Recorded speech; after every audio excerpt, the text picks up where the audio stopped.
No, my lord, I'm saying that the Metro Police was wearing the boots that I earlier indicated that looks like turkeys, not the same one of the one that Gingita had made mention of, saying that those boots they were wearing were looking like the military boots. Yeah, I've got a problem. You see, as a judge, I've got to give even the state the opportunity to counter, if at all, or to agree with your evidence. So if you want to reopen your case concerning those types of boots, Mr. Baloyi must meet with the advocate, Nisi. Then this court will make time for that piece of evidence, because there's no way you can give evidence on an issue in the air. Udaba lolu ke bese singenile kula ngisho silidingidile sase siyadlulisa. Kodwa ke makuwukuthi wena ungathanda futhi ukuthi ubufakazi bakhona buze phinde futhi buzothula lapha phambi kwenkantolo noma njengoba kubufakazi nyalo obuncane ungasebufakazi obugcwele. Ngakwazi ukuthi inkosi yenkantolo kufanele ukuthi ke inikezele uMnumzane Baloyi akhulume noMnumzane Mnisi ukuthi bayavumela yena yini ukuthi singakwazi ukuthi siphinde sibulethe lobo bufakazi noma cha. So you can give your counsel instructions to that effect, as you want me to see or hear what you're saying about those boots, whether they are tickets or not. Wena ungakwenza manje ukuthi ukhulumisana noMnumzane Mnisi nisho ukuthi niyavumelana ukuthi ke ungathanda ukuthi inkosi yenkantolo ibone bese niyakhetha ukuthi ke sinqumo nisithathayo usokuthini. No, ukuthi mina ngangithe ngalelelanga mayethi umshushise amabhutsi ugininda uthi amabhutsi afana nawamasotsha ngathi mina ukuthi iphoyisa eliwagqokile la ecourt angaliboni kodwa kuyothi makukhona iphoyisa eliwagqokile ngiyocela ukubonisa icourt ukuthi amabhutsi engikhuluma ngawo amabhutsi anjani. And then ugininda uthi yena uyawazi ukuthi anjani ngisho. Hello. Is that what Gininda said? Ugininda yena ushilo ukuthi yena uyawazi lawo mabhutsi ukuthi ahlobo lunjani. Ugininda uqamba mangikhuluma amabhutsi. Yeah, manje uzofana ukuthatha zoqamba lawo manga. Okay. Nawe umtshele ukuthi amanga. And then the state will also decide whether to call anybody ofaka lama boots or akafaki ama boots. But I can allow you to give a description out of the. Akwaze ukuthi uvele nje uthi ke ngithanda ukuthi inkosi yenkantolo ibone nanga lamabhutsi makuwukuthi ke ngathanda ukuthi uGininda yena eze la azochaza ukuthi nayo lo hlobo lwamabhutsi yena bekakhuluma ngawo bese ke uyamphikisa mhlawumbe wena ukuthi anivumelani ngalawo mabhutsi esiwabona hayi ukuthi nje sivele sibiza umuntu nje ezowabona. So you are allowed to do that. Kuyilungelo lakho ukuthi wenze njalo. Have an opportunity to do the same. But if Mr. Baloyi uthi he doesn't want to counter that, no problem. But you can't go to the Constitutional Court and say this mad judge allowed evidence which is uncontested on record without allowing us to counter it if we wanted to. Okay. Akafuna ukuthi ke kiswe leli cala ke inkantolo ephakeme yamaqala inkantolo zala eMzansi ukuthi kuthiwe ke yena uvumela ke ubufakazi obungazange buphikiswe noma obuphikiswayo. Yeah, let's go. Yes, Mr. Baloyi. As a court, please, my lord. Mr. Sibia, yesterday when we adjourned, we were busy with Exhibit NN. Izolo ke masimisa okwelanga la izolo besibhekene ke nobufakazi number NN. But before we continue with Exhibit NN, can we go back to the events at Deep Kloof Police Station? Ngaphambi kokuthi ke siqhubeke nobufakazi lobufaka NN ngicela ukuthi siphinde futhi sihlehle sibuyele emuva kwisehlakalo lesi senzeka ke e Deep Kloof Police Station. Just 2 or 3 aspects regarding the incident that you described at Deep Kloof Police Station. Sizobuyela nje sibheke amaphuzu ambalwa lawo ochaze ngawo ukuthi enzeke esehlakalweni lesi sase Deep Kloof. Lale. I'm listening. Mr. Sibia, it's not clear as to why would police take you all the way to Deep Kloof Police Station only to assault you there. Are you able to proffer an explanation as to why would the police take you all the way to Deep Kloof Police Station just to assault you there? Mnumzane Sibiya akucacile kahle ke lapha kwenkundla ukuthi ke amaphoyisa bangakuthatha nje bahambe nawe kuze kufikele lapho ukuthi nifika khona eDeep Kloof Police Station ukuthi nje beyokushaya kuphela mhlawumbe ikhona incazelo ungasinikezela ngayo. ngoba amaphoyisa ayeshaya mina yiwo ongawabuza ukuthi kwakungani ngithathe ungishaya mina ngeke ngikwazi ukuphendula amaphoyisa kodwa kusalayo mangifika elokhu eDiklufa aphinda ngishaya futhi. You can ask that question to the police because they are the ones that were assaulting me and I was being the one assaulted. So what I'm saying is that when we reached Diepkloof, they continued to assault me. Did you report this assault at Diepkloof police station there at Diepkloof police station? Uye wabika ke police station khona lapha eDiepkloof ukuthi ngishayiwe. Ngoba ngasho ukuthi umbotho ngamtshela ukuthi lamaphoyisa lokho engibuza lo mbuzo lo mangithi angazi lutho lokho eqhubeka engishaya. I did make mention it to Mboto that these police officers kept on asking me that question and then when I'm denying it, then they kept on assaulting me. Njengoba ufike nje bengishaya. As you yourself have arrived now, they've been assaulting me. But Mr. Sibiya, you are at the police station. According to you are being assaulted at the police station. Did you not deem it fit to report the assault there and there at the police station? Ulapho ke station samaphoyisa ushayelwe khona lapho. Awukazange uboneke isidingo noma ukuthi kusemqoka yini ukuthi report noma ke ubikele lo daba ngaso sona leso sikhathi. Ngasibika ngaso leso sikhathi umbotho ngamtshela ngaso leso sikhathi. I told Mboto there and there. But did you request to be taken to the client service center to report the Yebo. assault? Uye wasifaka ke yini isicelo ukuthi ke ngicela ukuthi ningithathe ningiyise ehhovisini lapho kusizwa khona abantu mhlawumbe lapho kuvulwa khona amacala. Ngiphinde angaze ngize ngibe nento engithi mangikhuluma kubo la abantu beyizwe ngoba ngangibatshela ukuthi angazi ukuthi ufaka senze babengishaya kwakungekho okwangathi ngibacele khona bephinde bekwenze. None of these people wanted to understand me and they did not do anything which I had said to them because they kept on saying to me that what is it that I know of the death of Senzo? Ngangingaphansi kwesandla samaphoyisa yiwa ayenza into ayithandayo ngami. I was under the police, so they were doing whatever they wanted to do with me. Are you saying that no formal complaint was laid there at the police station Usho on ukuthi the day? awuzange kube khona ke umbiko owenzayo phambi kwelinye ke iphoyisa kungayena ke umbotho khona lapha station sase Diepkloof. Ngichazile ukuthi akaze ngidibana namaphoyisa aseDiklufa.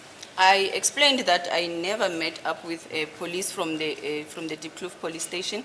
Amaphoyisa engadibana nawo uqala ukulibona eDiklufa kwakuyi umbotho. The first police officer I met in Diepkloof was Mboto himself.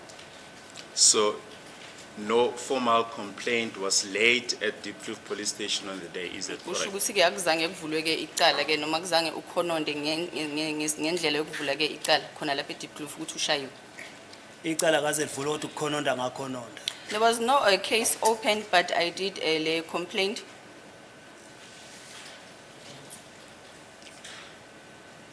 We did ask you this question previously, but you did say you were not taken through the client service center upon your arrival at the police station. Is it at Diepkloof police station? Is that correct? Uke wabuzwa ke lo mbuzo You ngaphambilini. were taken straight to the courtyard. Wena awuzange uyiswe lapho kulelo office lapho kusizwa khona abantu mabezobika ke noma bazovula amacala. Wena wathathwa waqondiswa ngqo courtyard. Mina ngathathwa ngayibona sengise courtyard. Yes, I was taken and then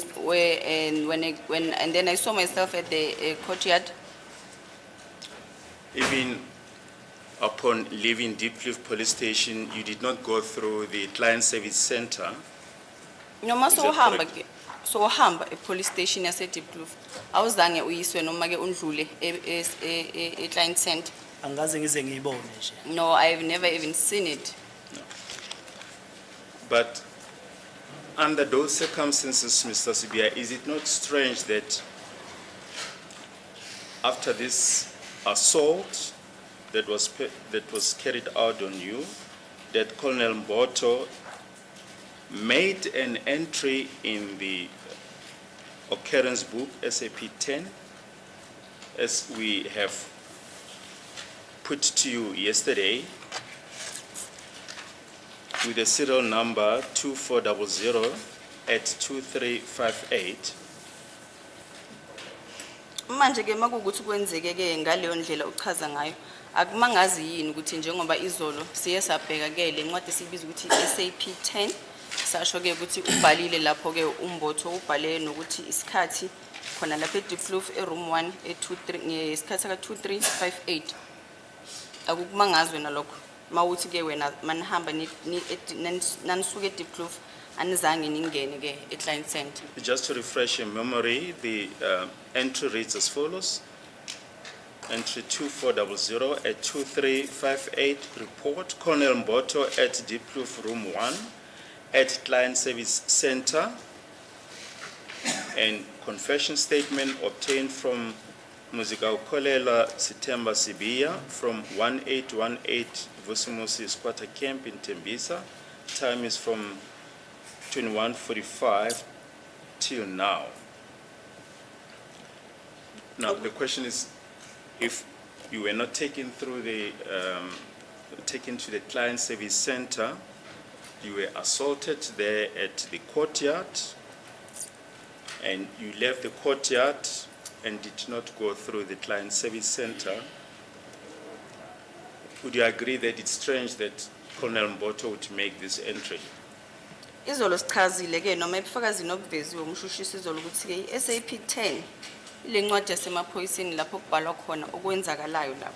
Umbotho uchazile ukuthi ke niyena benise room 1 wena umuzi kayikhalelwa Sibiya washo ukuthi ke ikheli lakho lithi 1818 Vusimuzi section squatter camp uthi ke uqala ukuthatha istatement sakho uqale ngesikhathi saka 9:45 ukufikela ngaleso sikhathi ke oku 12 sebusuku. Manje ke akukumangazi ukuthi mawuthi wena anikakadluli anikakazange ningene e-client center akukumangazi ukuthi kungani ke angabhala lokubhalile lapho kulela book. Angazi ukuthi umbotho kumele ngimkhulumele ngithini mina ukuthi wayebhale lapha kodwa mina ngikushoyo lokho ukuthi mina akaze ngize ngingene e-court center ngibone sengise court yard la engashayelwa khona. I don't know what more should I say or what is it that I must attest to what Mboto is saying on that SAP 10. What I know is that I was assaulted at the courtyard and I've never been to the client center. So lokho akubhalile la uyibhalele yena ngendlela yakhe ukuthi ukubhale ukuthatha kuphi angwazi ngoba mina ngiphinde ngasho ukuthi mina angisuki e1818 Vusimuzi squatter camp. Mina la ngisuka i-address yami it 18 Vusimuzi section. He wrote that entry in the manner in which he wanted to write it.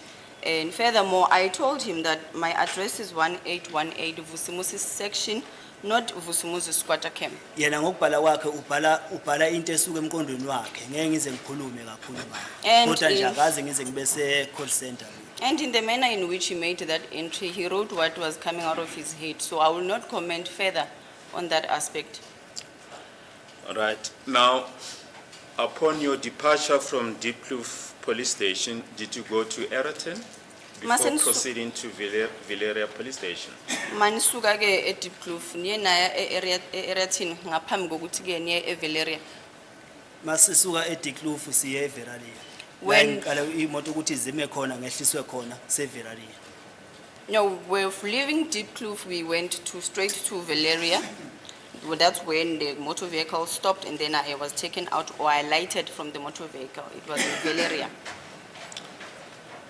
You see, all the witnesses from Brigadier Gininda, Sergeant Mhola, and the two Ekurhuleni Metro Police officers who took you to Deepkloof testify that you were first from Deepkloof, you were taken back to Eraton. Uyabona ke ofakazi bonke siqale ngaye ke uGininda noMokhula nalamaphoyisa amabili wendlela noma kwa Metro bathi bona ibone bakwisa ke eDeepkloof manisuka eDeepkloof uthi ke bathi naya ke eEraton. The two Ekurhuleni Metro Police officers are Mapumlo and Munaring. Umaphumulo noMnaring iwona la maphoyisa ke esikhuluma ngawo. amaphoyisa onke lamaphoyisa okhuluma ngawo akhuluma amanga ngoba ngisho ukuthi mina sisuke nalamaphoyisa la omnarengi no Buthelezi no Jonathan ethembisa sayifosolasa suke fosolasa sayiDikloof so akaze kuze kube khona enye indawo esiya kuyo okuthiwa iErathini sisuke lapha yamasuka lapha eDikloof saya eVeralia police station. No, all the police that were testifying here, they are lying because there was no point wherein we went to Eratini. Like I've indicated earlier on that we went to Foslo together with Jonathan, and from Dikloof we drove straight to Valeria. Amaphoyisa avikelana wona wodwa ngoba namanje ubona nje la eSouth Africa ukuthi kwenzakalana amaphoyisa avikelana wona wodwa khiphana mase kunenkinga kuphela. The police are protecting themselves. They are protecting one another. You can see what is happening currently here in South Africa. They only tell the truth when the truth is already out. Ngoba kuba khona ama AVL ngabe khuluma into straight ebonakala ukuthi la kwenzakaleni la kwenzakalana. If the AVL were brought, then we would be able or be in position to can tell what is happening here or what happened here. Nokubantu baletha ama phone book abo ngabe kuyacaca ukuthi ngesikhathi soba bekuphi esikhathi soba bekuphi. And also there are phone books or phone logs that would tell us as to their whereabouts at that time. Kodwa ngoba umshushisi wabona ukuthi lokho akunasidingo ukuthi silethele khona ngoba kuzosiza ukuthi indlela engiyikhombayo kuyiyona yona eyahanjwa amaphoyisa ingakho engezanga nje. And the prosecutor did not see it fit that or did not see a need to bring that kind of evidence because he knew that what I'm saying, it's the truth. And ngoba nalo umhane naye wafika wakhuluma ezinye izitori ngakafika eVR wafika eVR waseshithi izitori sethi kwafika imoto kuphi kodwa ekade ngakushongo lokho. For instance, Mohane came here and testified and said something about the AVL, and then when the AVL arrived and then he changed to something else. Yes, but Mr. Sibia, the evidence as to the non-availability of the AVL that you had requested was put in record. Kwachazwa ke ukuthi ke isizathu sokuthi ke AVL le ingalethwa lapha kwenkundla noma ingalethwanga isizathu sakhona kwakuthini. Ayiphoyisa lasho iphoyisa lemetro la uthi zonke imoto zalo ifitiwe. The Metro Police officer did indicate that they were fitted with AVL all their motor vehicles. Stepping away from this subject, as that information is already on record, Brigadier Gininda testified that at Eraten he handed you to Constable Munareng and Mapumlo so that they could take you to Lieutenant Colonel Mboto at Dikloof police station. Gininda ke uthi ke mayinikezela ngobufakazi bakhe uthi ke yena lapho eErathini kwakuukuthi ke ezokunikezela kuye ke uMaphumulo naye uMnaring ukuthi bakuhambise ke khona le eValeria kuyilapho khona is it in Valeria uzothathwa uyiseke eValeria kulapho uzohlangana At Dikloof police station. uzothathwa uyiseke eDikloof station samaphoyisa saseDikloof lapho uzohlangana khona noMbotho. Ngiyayiphinda lento le uMnaring mangiboshwa ngiqalisa ukuboshwa nge-30 zika May 2020 wayekhona umuntu ozongiphakamisa ama handcuff mase suka siya eFosorus wayekhona mase suka siya eDikloof wayelokho ekhona and uButhelezi uthi yena uButhelezi wathi mabe eFosorus wafonela uMnaring badibana eFosorus noMnaring uqala ukubona uMnaring mabefika eFosorus kodwa uGenini uqala ukufonela uMnaring mase bese eErathini mina akaze ngize ngiyeErathini mina ngiye eDikloof. Well, I'm still repeating what I had said earlier on, that Munaring was present during my arrest, which happened on the 30th of May 2020. He is the one who even lifted me or pulled me up with the handcuffs. And there's a contradiction because they said Buthelezi met up in Fosloras, where else in Gininda says that he met them in Dikloof. Ngoba uthi uButhelezi wafonela uMnaring ngoba bethi bawongena ehostel yaseFosorus badibana noMnaring eFosorus epolice station kodwa mina akaze ngize ngibe sepolice station mina ngangise kwamasipala uMnaring sisuka eThembisa wayekhona siya eFosorus ukhona siya eDikloof ukhona uthi uButhelezi basuke noMnaring eFosorus epolice station baye angazi le ndawo oyisho yini imali bathini angisathi indawo esho umshushisi ukuthi yini uthi yena ubuthelezi basuke nomnarengi bathi banemnarengi eFosorase basuka namnarengi baya le ndawo lesho ngumshushisi. Buthelezi indicated that, or testified saying that they met, he phoned Monareng, then they met in Fosloras, and this area that the prosecutor is putting to me, I can't remember what the prosecutor said, but what I know is that I was only at the municipal area. Uthi uGininda yena ufonela umnarengi esemsebenzini ngaboma 9 umuntu ongena emsebenzini ekseni kuze kushaye lesi sikhathi lesi engashayisile uyibuza ukuthi kungani uthi umfonelile wambiza elathini. Gininda then said he called Monareng, and then he said you can wonder, or one can question, why is the person who is reported on duty early in the morning is still doing at 9 at work? Mr. Sibia, sorry to interrupt you, but we ask you simple questions and you then elaborate, you go on and on. This is exactly what Brigadier Gininda was allowed to do. We'll ask him a simple question, he will elaborate. When you object, then the court will say, no, but let him explain. I will also request that with this witness that also be done, my lord. Thank you. Mr. Sibia, we put a simple question to you that the evidence of Brigadier Gininda is that you were accompanied from Eraton to Deep Kloof Police Station by Constables Monareng and Mapumlo. That's all that we put forward to you. Actually, umshushisi nje ufakazi athanda ukuveza uGininda ukuthi ke uthi yena wakusa eRathini lapho kufanele ukuthi khona uMaphumulo noMnareng uzoba yibona ke bakuthathayo bakuse eDeep Kloof yohlangana noMbotho. Le nkulumo engiphendulayo engikhulumayo ngithe mina cha lokho kusho uGininda kusilona iqiniso ngase ngichaza ukuthi ubuthelezi yena utheni ngase ngichaza uGininda yena ukuthi utheni. In my response I did say or state that what Gininda is saying, it's not true, and I further pointed out to you what Buthelezi said and what Monareng said. Ngoba lamaphoyisa mina angixaka mayizothi engibophe ngendlela athi wona right kodwa futhi ebefihla ezinye izinto ukuthi obani bebengekho kuphi bafike kuphi obani omunye uthi obani bafike endaweni eso omunye uthi bafike endaweni eso. That's why it's bothering me that the police officers are saying that they lawfully arrested me, wherein they are hiding other things and they are hiding their whereabouts. Namanje bafihle ukuthi bathi ngaboshwa amaphoyisa ayi3 kodwa nakho sekuvela uNyenda ubonga Nyenda ukuthi naye wayekhona mangiboshwa. They said that I was arrested by 3 police officers. However, now there's evidence that Nyende was also there. Lieutenant Colonel Mboto testified that you were brought in by one Ekurhuleni Metro Police officer in the room that was assigned to him in the Client Service Center.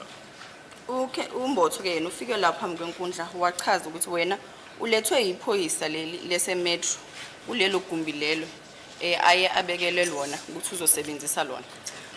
Umbotho ukhuluma itengekho ukhuluma manga shuthi Umbotho yonke into ekhunywa uGininda ngoba vele kudala besebenza noGininda lezi zinto zabo lezi abazenzayo zokusayinisa abantu istatement kudala besebenza ndawonye benza lezi zinto zokusayinisa abantu istatement ingakho vele ekhuluma so ukhuluma manga mayikhuluma lo nto le. There's no such thing in what Mboto is saying. He's lying before this court because they've been working together with Gininda, and they have been doing this thing of making people sign warning statements. So he's lying. Kunabantu engibaziyo mina abathi benzisa icala labo laphethe uGininda kodwa futhi umuntu owathi abazosayina amaphepha kwakuMbotho lento le ayenze kulesi statement lesi sakhe lesathi asayinwe yimi. I know of people that have told me that their case was handled by Gininda, and same happened in what is happening in this matter, wherein people were made to sign statements, and they told me that Mboto was the person who made them sign. You'll agree that what you've just said now is irrelevant. It was never put to any of the witnesses, Gininda or Mboto. Ngiyabona lo daba ke usuluveza manje uyavumelana nathi ukuthi ke aluhambiselane nalento esiyikhulumayo ngenxa yokuthini abameli noma ke ummeli wakho ngaleso sikhathi akazange ke aliphikise lo daba noma ke amtshele ke ufakaza ukuthi kwenzeka ngalendlela noma kunesimo esithile. This is not about the defense. It is about the question. that the state has put to this witness, which has got a propensity to extract the answer that the state is now receiving. It's not about the defense. It is about the question that the state has asked. My lord, we asked the witness a simple question that Lieutenant Colonel Mboto said Mr. Sibiya was brought by one Ekurhuleni Metro Police officer. That's all that we asked the witness, my lord.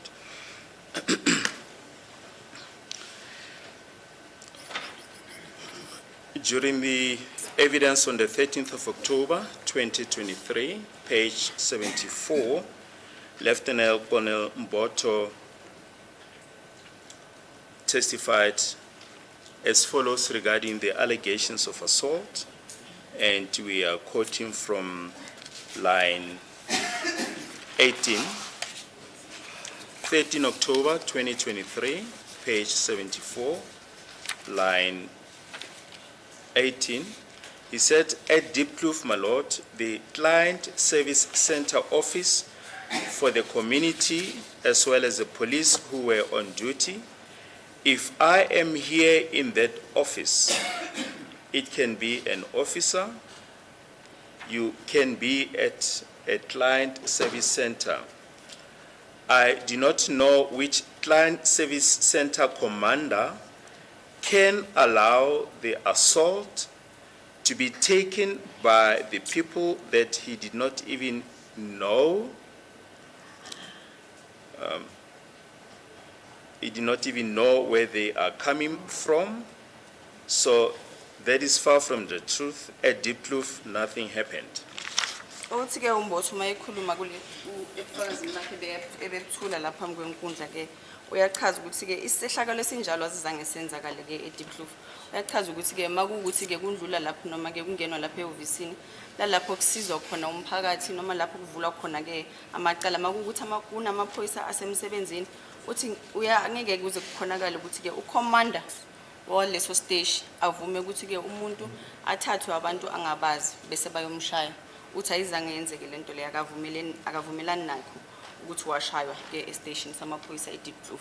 Ngiyayiphinda lento le ngashawa eDiepkloof epolice station. Umbotho uma ekhuluma kanje vele umgininda umngani wakhe. I still maintain that I was assaulted at the Diepkloof police station. Mboto is saying this because Gininda is his friend. Benza lezi zinto lezi vele behlangene bebonke. They do these things together. Yes.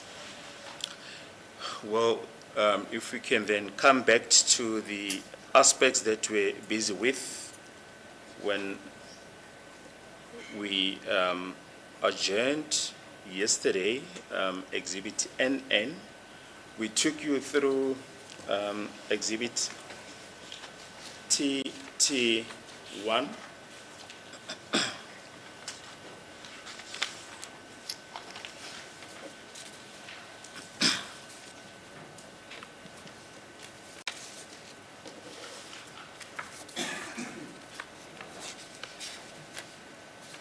Exhibit TT1, the single page.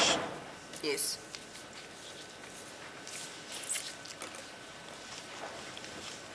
When we adjourned, we had put to you that there's a certificate wherein you certify that you've been informed in isiZulu about your rights in terms of the Constitution by Sergeant Mohola.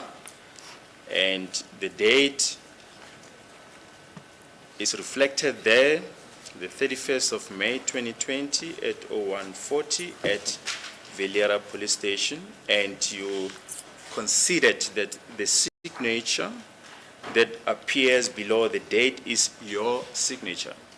Siphinde sibuyela ke lokule nkulumo yayizolo lapho ke umshushisi bechaza khona ukuthi ke lesi certificate lapho ke umuntu ofundelwe amalungelo wakhe eqinisekisa khona ngokuthi ke asayinde ukuthi ke siyasafundela ukuthi ke certificate lesi sibonisa ukuthi wena uye wachazelwa amalungelo wakho ngesizulu uchazela uyena uMohola ngedate nge31 zaka May kunyaka ka2020 endaweni yaseValeria waqinisekisa nokuthi ke lesi uwe osayinile la.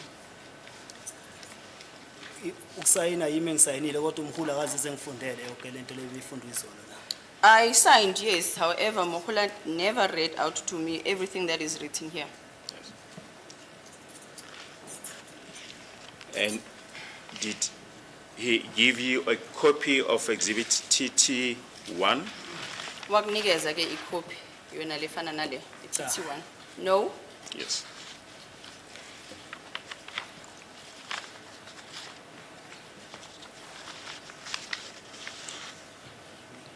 Just wish you to refer you to the evidence of Sergeant Mohola on the 20th of November 2023, page 34,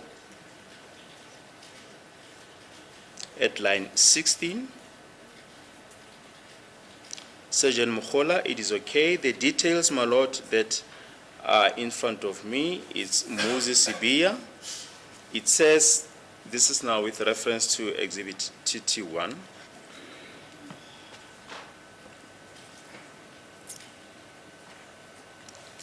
I'll perhaps start at line 8 just to contextualize her evidence.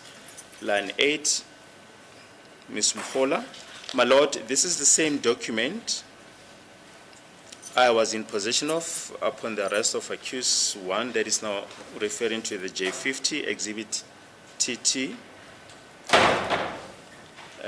The state then asks her, you have just referred to a notice of rights. I just want to show you a document which has been handed up as Exhibit TT in brackets 1. Can you identify the document? Ms. Mohola, yes, my lord, it is the SAP 14A. And if we look at Exhibit TT1, we see that is indeed SAP S14A, the top right corner. Mhlaka 20 kuNovember ke kunyaka 2023 uMohola wayelapha mkwenkantolo soqala lapha ku line number 8 lapha ichaza kulapha inkosi enkantolo imbuza lapha umshushisi imbuza khona ukuthi ngabe uyalazi leli phepha ke eliphambi kwakho athi yebo ngiyalazi inkosi enkantolo linemniningwane yakhe ummangalelo wokuqala ukuyena ke umuzi Sibia wachaza ke ukuthi le phepha eliphambi kwakhe wanikezwa lona ke le phepha eliphambi kwakhe ngalelo langa okwakuyilona lelithina kithina exhibit number TT1 kodwa ke wachaza ukuthi SAP 14A. Then line 16, Ms. Mohola, it is okay. The details, my lord, that are in front of me is Moses Sibia. My lord, it says that I am the one who has informed him of his rights. The suspect accused 1 signature, my lord, is attached, as well as my signature, my lord. Uthi lana kuvela ke imininingwane yakhe ke umangalelo lo ophambi kwami kanti ke lokho kuqinisekisa ke ukuthi le wangamfundela wona amalungelo wakhe waphinde wasayina nami ngasayina nkosi enkantolo kusho ke uMohola ekhuluma ngalo leli phepha uTT1.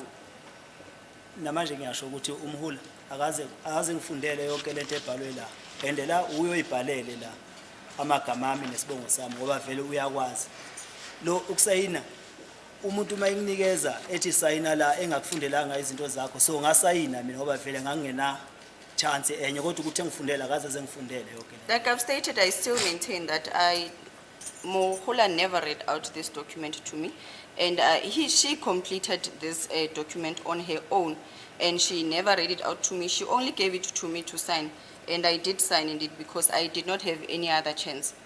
Yes. If we can just look at Exhibit NN, but just before we go to Exhibit NN, you made the wide-ranging allegation regarding Lieutenant Colonel Mboto and Brigadier Gininda that they know each other, they are friends. We want to put it to that there's no such evidence on record. Brigadier Gininda testified that they just know each other as colleagues and not as friends. Wena ke ushilo noma kube nenkulumo oyishoyo lapha mkwenkundla ke ukuthi uGininda noMbotho lona bangabangani. Kodwa ke uthi umshushisi abukho ubufakazi ke lapha mkwenkantolo obubonisa lokho. uGininda yena mayichaza wachaza ukuthi yena bazana noMbotho ngokuthi basebenza ndawonye. Okwenza ukuthi ngithi bangabangani kukaningi besayinisa abantu izinto abathi bona ama confession mabetshena abantu besayinisa abantu bengasilutho. I'm saying this because there are on many occasions or many times rather that they've been making people to sign confessions. Right. If we can then get back to Exhibit NN. There's entry 2187 at 0140. This is on Sunday, 31 May 2020. We see the date there at the top. It says day of the week and date. So it's Sunday, 31 May 2020. And the serial number is 2187. The time is 0140. The note reads as follows: transition in. It says arrest. And there's a cell phone number of Sergeant Mukhola. It says Sergeant Mukhola from National Commissioner's Office, cold case investigating unit with the following: 1, Muzi Stemba Sibia, CAS 217/3/2019, Tembisa South. Says SAP 14/15/5/2020. It says SAP 14A R508 6208. J50 warrant of arrest, and it proceeds on the following page: no injuries, correctly detained. Lana siyabona ukuthi ke kule ncwadi la kubhalwa khona ke ubhalile ukuthi ngomhla ka 31 kuMeyi kunyaka 2020 kwakuyisonto, uthi ke i-entry number yakhe ayibhalile la is 2187, uthi isikhathi kwaku 0140. Uyasho ukuthi ke uyena Sergeant Mukhola ufake ke inamba zakhe zakamakhalekhukhwini, uyachaza ke ukuthi usebenzela ke khona le National Commission Office. Uyasho ukuthi ke mayelana nophenyo lwecala lapho uyabhala ke ukuthi uMuzi Stemba Sibia case number 21703/2009 eTembisa South. Uyasho ke ukuthi i-case number leyo kuleyo police station ithi 1415605/2020. Uthi ke SAP J50 kuyincwadi yona yokuboshwa ikhona nayo. Uyachaza ke ukuthi ke lo muntu waboshwa noma wavalelwa ke engenako ukulimala futhi ngendlela efanele. Umhula owayebhala la isikhathi engaboshwa ngaso angisazi, engalokho engafakwa ngase Everalia angisazi ukuthi ngathi uba nesikhathi. It's Mukhola who wrote here, and I do not know my time of arrest or when I was detained at Valeria. Uye bebhala la umhula amagama amnawa uwabhalile yena umhula, kodwa ilento bathi i-warrant of arrest akazange ngize ngiyibone. Mukhola is the one that wrote in all these my details and everything, but the J50 warrant of arrest, I've never seen it. Wayibhalela futhi ukuthi mina angilimele, mina ngangilimele mina, kodwa ngibhala ukuthi la angilimele. And he wrote on her own that I did not have any injuries. I was injured. Then the SAP 14 number on Exhibit TT1 that we have been busy with since yesterday. The serial number 5086208 appears there as confirmation that you were handed a copy of your your notice of rights in terms of the Constitution. Izolo siye sathinta ke udaba lwale serial number ke sayifunda la sathi 0508262208 iyavela ke nala kule la Mukhola abhale khona kule ncwadi lesiphoyise ukuthi ibonisa noma ke iqinisekisa ukuthi wena wanikezwa ke noma wafundelwa ke amalungelo wakho. Cha, ayiqinisekisa ukuthi ngafundelwa amalungelo ami. Into eqinisekisa ukuthi ibhaliwe ngapha ophinde uyayibhala ngapha. Ukuthi wangifundela amalungelo ami aqinisekisa lokho and akaze ngifundela amalungelo ami. It does not confirm that he had read out my rights for me, because it's written on the other document. It's also written on this document, but he never read out my rights for me. Then there's an entry number 2188 at 0200. it says cell visits Captain Ramutata and Constable Shaka found 3 awaiting trial prisoners without complaint. Uthi ke kunayi entry futhi ethi 2188 ngoisikhathi ngo2 uthi ke kwafika uCaptain Ramutata naye ke Constable Hlaka bathola ke abalisa abathathu noma ke abasolwa abathathu ke bathola ukuthi ke abanako ukukhononda abanako noma ke yakuzange kube khona ukukhononda okukhona.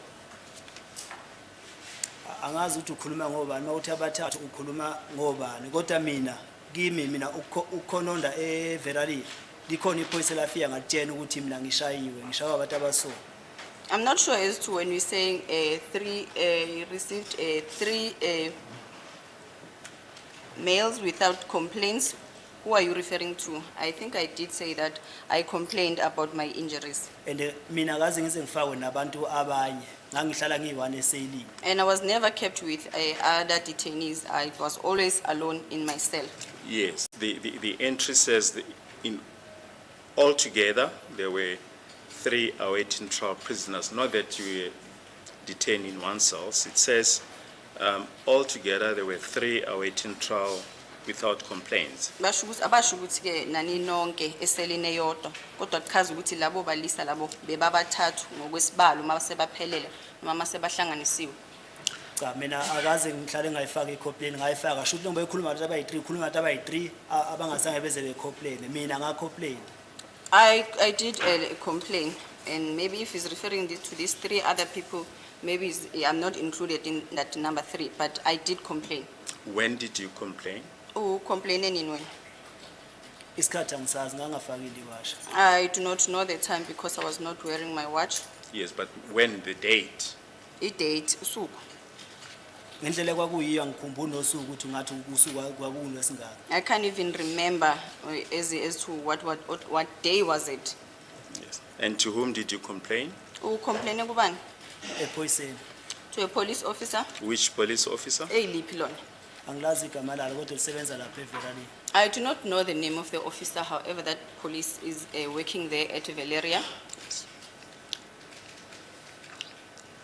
Now, in this regard, we wish to draw your attention to the evidence of Colonel Swanepoel. You remember Colonel Swanepoel who testified. He testified as follows that at any police station, there are 2 registers that are being kept. It's the Occurrence book, the SAP 10 register, which is kept at the Client Service Center. Uswanepoel ke wayewafika la phambi kwenkundla wasinikezela ngobufakazi wasitshela noma wasazisa ke ukuthi ke kunezincwadi ezimbili ezibizwa ngokuthi ngesiphecelezi ngesingisi ama-register. Incwadi le yokucala umuntu ephoyisa amaligcwalisa nale iphoyisa ligcwalisa bese liyachaza ukuthi ke kwenzakaleni. Nale. Uthi ke lezo incwadi lezo zombili zitholakala ke e-station samaphoyisa noma yisiphi lapho kusizwa khona ke abantu mhlawumbe mabezovula amacala khona lapho e-client center.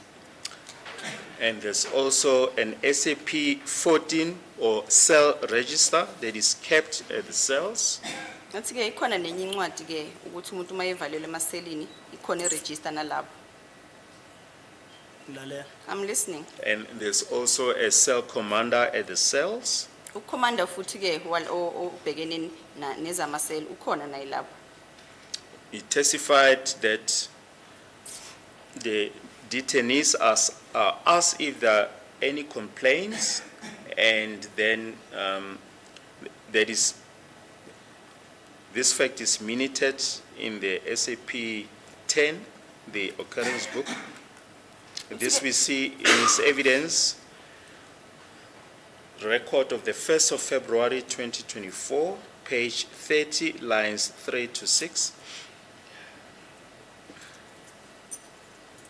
Uthe ukhona ke no commander ngisho khona lapho ngaphakathi kwamaseli obhalayo ke uthi umuntu siyambuza ukuthi ke khona yini ukukhononda noma ke izinkinga onazo ongathanda ukuthi uzibike bese lokho kuzobhalwa kuyona le SAP 10.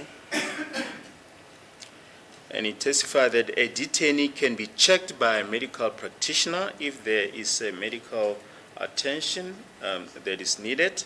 Makukuthi sikhona ke isidingo sokuthi ke umuntu oboshwayo kufanele ukuthi ngabe uyacilongwa udokotela kuyenziwa lokho noma kuyahlelwa ukuthi kwenziwe. And this we see in the record of the 1st of February 2024, page 30.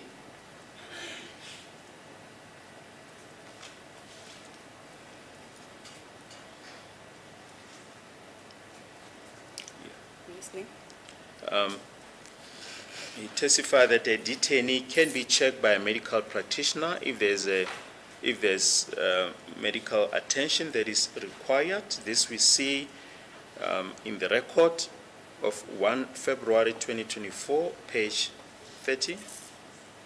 Uyachazile ke ukuthi umuntu mayengabe uyaboshwa ke makukuthi sikhona isidingo sokuthi abonane nodokotela kuyahlelwa lokho kwenziwe sikubona lokho ebufakazini obuthulwe ngomhla ka1 February kunyaka 2024 ku page number 30. Now, did you complain to the Client Service Center upon your arrival at Villeria Police Station? Mawufika station samaphoyisa ke eVilleria lapho ke eClient Center uye wakhononda. Ngiyaphinda le ngathatha amaphoyisa la engibophila ngithatha ungivalela eselini lela ngifika ngivalela kuLimabhena afika ngikhela khona. I did explain that I was taken by police officers that took me to the Villeria police station wherein I was detained, just put in the cell and detained. Mabhena locked me in the cell. Ngiphinde ngichazeleka usole phula uchaza ukuthi emaphoyiseni umthetho abatshela wona yilo kodwa kusho ukuthi le nto leyo yenzakala nje ngoba ayisho yena usho umthetho osebenza emaphoyiseni akasho into enziwa ngamaphoyisa ukuthi amaphoyisa enza kanje kanje. Sonapul was Ama-police explaining. station awafani. Sonapul was only explaining how things are done within the police structure, and that does not necessarily mean that they will follow up on that. So he was explaining what's happening to the police, but the police does not mean that they will follow that. Mr. Sibia, the question is, upon your arrival at Villera Police Station, did you file any complaint regarding your injuries, Umbuzo ukuthi ke mawufika lapha eVilleria the alleged injuries? police station, mawufika lapha ke eClient Center, uye wabika yini wakhononda ke? Ngithi amaphoyisa engangihamba nawo angithatha ungivalela eselini la afika ngivalela khona. I said the police who took me, they took me straight to the cell where they locked me in. Kodwa So- iphoyisa lafikayo angazi lafika ngasiphi isikhathi ngalitshela ukuthi mina ngishayiwe ngishaya amaphoyisa la ngilethela la hamba lathi lifuna ukuyobona ukuthi amaphoyisa angilethile lafike lathola ukuthi amaphoyisa athi ay national la yeka lathi labo labangaphezulu kwalo. There was a police officer that came through. I cannot remember the time as to what time the police officer came. But when he came, I informed him that I was injured, and then he said that he wanted to go and do his investigation or check who are those police. And then he told me that those people are from the national, and they are above him. But you testified just now that you cannot remember on which day that alleged report took place that you made. Is that correct? And you cannot remember the details of the police officer in question? Uthe awusakhumbuli ke wena ukuthi kwakusuku luphi mhlazana ke ubika noma ke ukhononda kanti ke nephoyisa owakhuluma nalo awusalikhumbuli. Ungakhumbuli into kusuke ngasho ukuthi ayenzakala namanje mangathi mina ngikhohlwa idate engaboshwa ngayo ngo2020 kusuke ngasho ukuthi angiboshwanga. Me forgetting something or forgetting an issue does not mean that it did not happen. For instance, I cannot say if I've forgotten the date of my arrest, that does not mean I was not arrested on the 30th of May. Ngikhohliwe isikhathi sibhalela sikubhala isikhathi sika ukuthi ngafika ngo2022 and ngiboshwe mina kuyi Saturday and umqondo ukuthi sekusekuseni manje sekuyisonto anginawasha angikhona ukubona ukuthi usuku manje uba iluphi usuku. It's written there, I noted that it's written there that I was brought there at 20 to 2, and then it was on a Saturday. So I could not put a recollection as to what time is it now in the morning, is it in morning now or not? Mina ngiboshwa ngeSaturday shuthe eVeralia khani ngiyolaliswa ngakusasa. Uboshwe ngasathi ngoSaturday. Wayolaliswa eVilleria ngelanga elilandelayo. I was arrested on Saturday and then only brought to Valeria the next day. Then back at Exhibit NN, the next entry is entry 2188 that we have already referred to at 0200. Cell visits, Captain Ramotata and Constable Hlaka found 3 awaiting trial prisoners without complaints. Lieutenant Colonel Swanepoel testified that cell inspections are carried out every hour. Njengoba sibona la kule entry le 2188 bese sikhulumile ngayo ukuthi isikhathi kwaku2 ke ubhala ukuthi kwaku2 la uCaptain Ramotata kanti noConstable Hlaka baya lapho bathola ke abalisa abathathu. So we see the entry there at 2 o'clock, cell visit. Then again at 3 o'clock, again serial number 2189, there's a cell visit at 3 o'clock. Constable Lipule and Constable Hlaka found 3 awaiting trial without complaints. So once again, this confirms the evidence of Colonel Swanepoel that cell inspections are carried every hour. Umnumzana Swanepoel ufike lana ke wathi amaseleni abantu ke bayobhekwa ke ihora nehora. Uyachaza ke ukuthi ngo2 siyabona lapho ukuthi ke kwafika ke uCaptain Ramotata noConstable Hlaka kanti siyabona futhi ke ngothi ngo3 wafika ke yena uCaptain Lipule noConstable Hlaka. Lokho kuyasikhombisa ukuthi hambiselana nalobufakazi obaka uCaptain Swanepoel ukuthi ke ihora nehora uyaye kuyobhekwa lapha emaseleni. Mina ngabona umuntu oyi1. I only saw one person. Akaze ngize ngibona abantu abayi2, akaze ngize ngibabone noma kayi2 noma kayi3. Ngambona kayi1 lo muntu lo ngakhuluma naye lokho akaze phinde ebuye futhi ukuthi ezongibona futhi. I saw this person only once.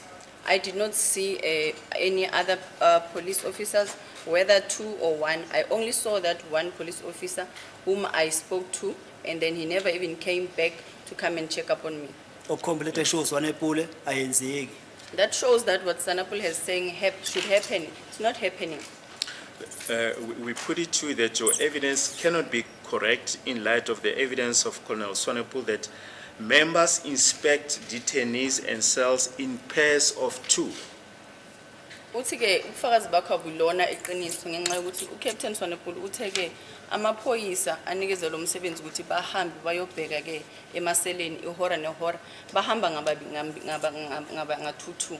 And we see as confirmation thereof at 0200, there's a cell visit by Captain Ramotata and Constable Hlaka. Lokho ke qinisekiswa yiloko esikubona la kule phepha ukuthi ke uCaptain Ramotata noConstable Hlaka yibona ke ebeza lapho bazochecka ngo2.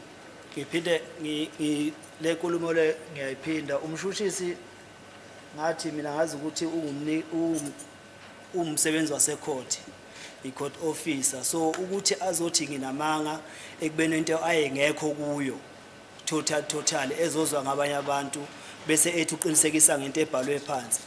Ngisasebenza emsebenzini besiclocka ngento eclocka so etipa so ubukwazi uthi uyi1 uclockela abantu abayi2 abangekho emsebenzini mabethe ecela baclockela so kube sengathi babe semsebenzini lolanga lelo kodwa bebengekho total so into enjengale ebhalwe la umshushisa kanasiqiniseko sayo mina ngithi mina kimi kwafika umuntu oyi1 kayi1.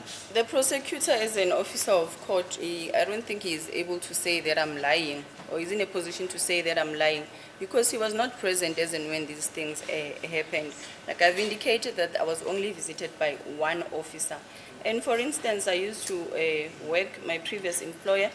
Then we used to use fingerprints for entrance access. I fingerprint Uthe umuno wena. angisho ukuthi umuntu ngithe enye into yayifakwa so emshinini. He said that there was something that you'd put on your machines to gain your access, and one would use it for different people, even though they are not at work. You can get access of 1 to 2 people, even in their absence. Mr. Sibiya, we put it to you that you have a tendency of answering questions that have been asked. Uthumshushisi ke ngathi ke so uphendula imibuzo wena ongabuzwa yona. ngenza isibonelo As an example. ngithi lokho okusho kuleli phepha leli akwenzakalanga kimi kwafika umuntu oyi1 ngayi1 What I'm saying is that I'm disputing what is on this document, that what he says happened here, what this document depicts, it's not what happened. mangigalekisa ngokwasemsebenzini ngalisa la bengisebenza khona into ibiyenzeka ukuthi bekwenzeka uthola ukuthi abantu abayi2 abekho emsebenzini kodwa kwi list yasemsebenzini kube sengazi ukuthi abantu abaclockile ngesikhathi so nangesikhathi so baphinde baclocka out futhi. What I was trying to do now was just making an example with my previous employer, saying that you can clock in for 2 people even in their absence, and it would reflect that they had reported in such and such a time. Serial number 2189 at 0300, once again in confirmation of Colonel Swanepoel's evidence that cells are inspected every hour. There's a cell visit. It was Constable Lipule and Constable Hlaka. And once again, they mentioned that there are 3 awaiting trial detainees without complaints. Nakho la ngo-2189 ngo-3 bayasho-ke ukuthi kuye kwaba khona amaphoyisa ezayo, uConstable Lipule noConstable Hlaka bayafika lapho bathola amadoda amathathu noma ke abasolwa abathathu basho-ke ukuthi-ke nabo abazange babe nakho ukukhononda. Ngiphinde ngisho kimi futhi kwafika umuntu oyi1 ngayi1 umuntu engamtshena ukuthi ngishaywa amaphoyisa. I repeat that only one person came to me and once and made a report to that person that I was assaulted. And once again, entry 2190 at 0400, again in confirmation of the fact that of the evidence of Colonel Swanepoel that cells are visited every hour. There's a cell visit. Captain Ramotata and Constable Lipule found 3 awaiting trial detainees without complaints. Nala ngo-4. Is it please the court, my lord? The state, I think, has mentioned more than 4 times that Mr. Tlaka and his colleague visited the cells and found 3 awaiting trial detainees. Mr. Spear, when he arrived at the police station, he could not have been classified as an awaiting trial detainee because he had just been arrested. He's a fresh member of the community there. So that tag specifically refers to people who have been to court and they were brought back. They are already known that these are the 3 awaiting trial detainees. He could not have been classified as such then. Yes, any answer to that?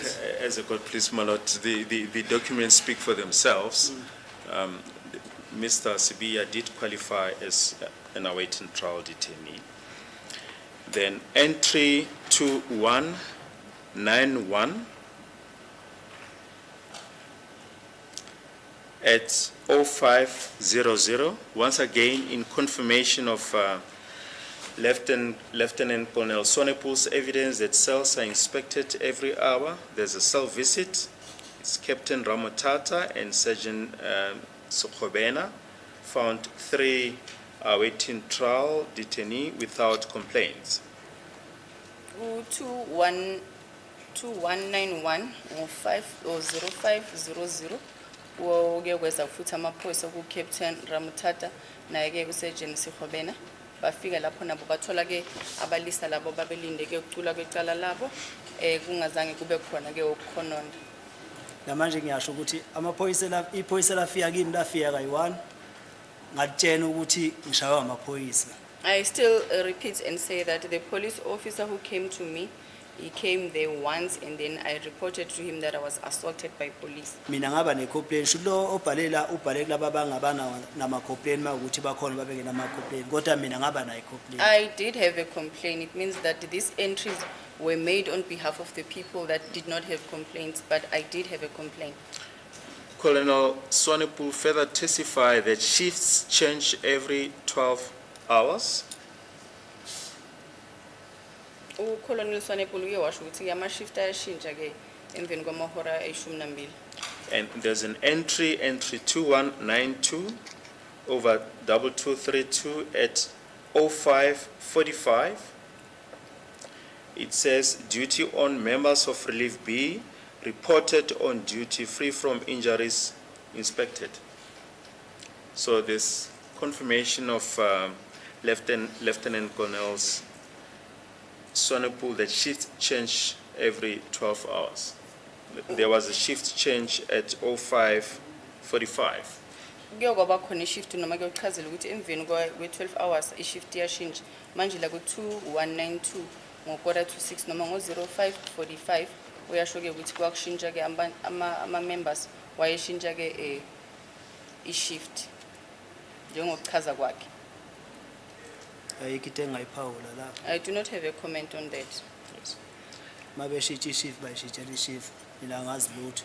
When they change their shift, they change them, and I have nothing to do with that. And Lieutenant Colonel Swanepoel further testified that there are visits to police station from time to time by the district duty officer, and the district duty officer talks to the detainees. He or she writes an OB entry and make a report in the occurrence book. This we see in his evidence on the 1st of February 2024, page 31 to 32. Uyasho-ke ukuthi kukhona-ke umuntu esimbiza ngokuthi i-district duty officer ozayo-ke lapha estation samaphoyisa ekhulumisane-ke nabantu ababoshiwe mase eceda lapho-ke ebhale-ke umbiko ukuthi kwenzakaleni abhale nakuyo nakule ncwadi le ekuyi-occurrence book. Sikubona lokho ubufakazini obuthule ngomhla ka-1 kuFebruary. Do you have any comment? Nokuphawula ongathanda ukuphawula. mina akaze ngidibana nomuntu ofika ezisho ngalelo gama lelo olushoyo. I've never met such a person with that the title that you just told me about. And we see that in exhibit NN, entry 210 at 09:55 on 31 May 2020, there's station visit.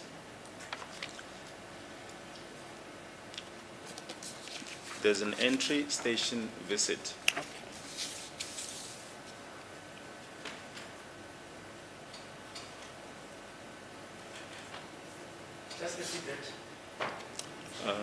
On the 31st of May 2020. 21st May. Yes, 31st May 2020, Sunday. There's a serial number 210 at 09:55. There's an entry station visit.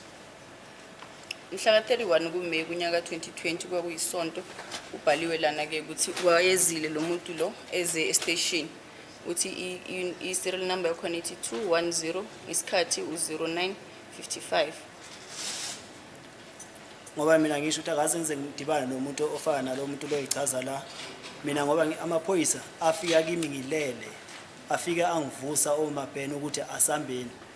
I've indicated that I have never met such a person with that title that you had mentioned to me.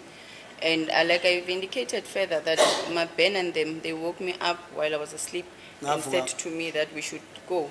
ngavuka ngahamba. And then I got up and left.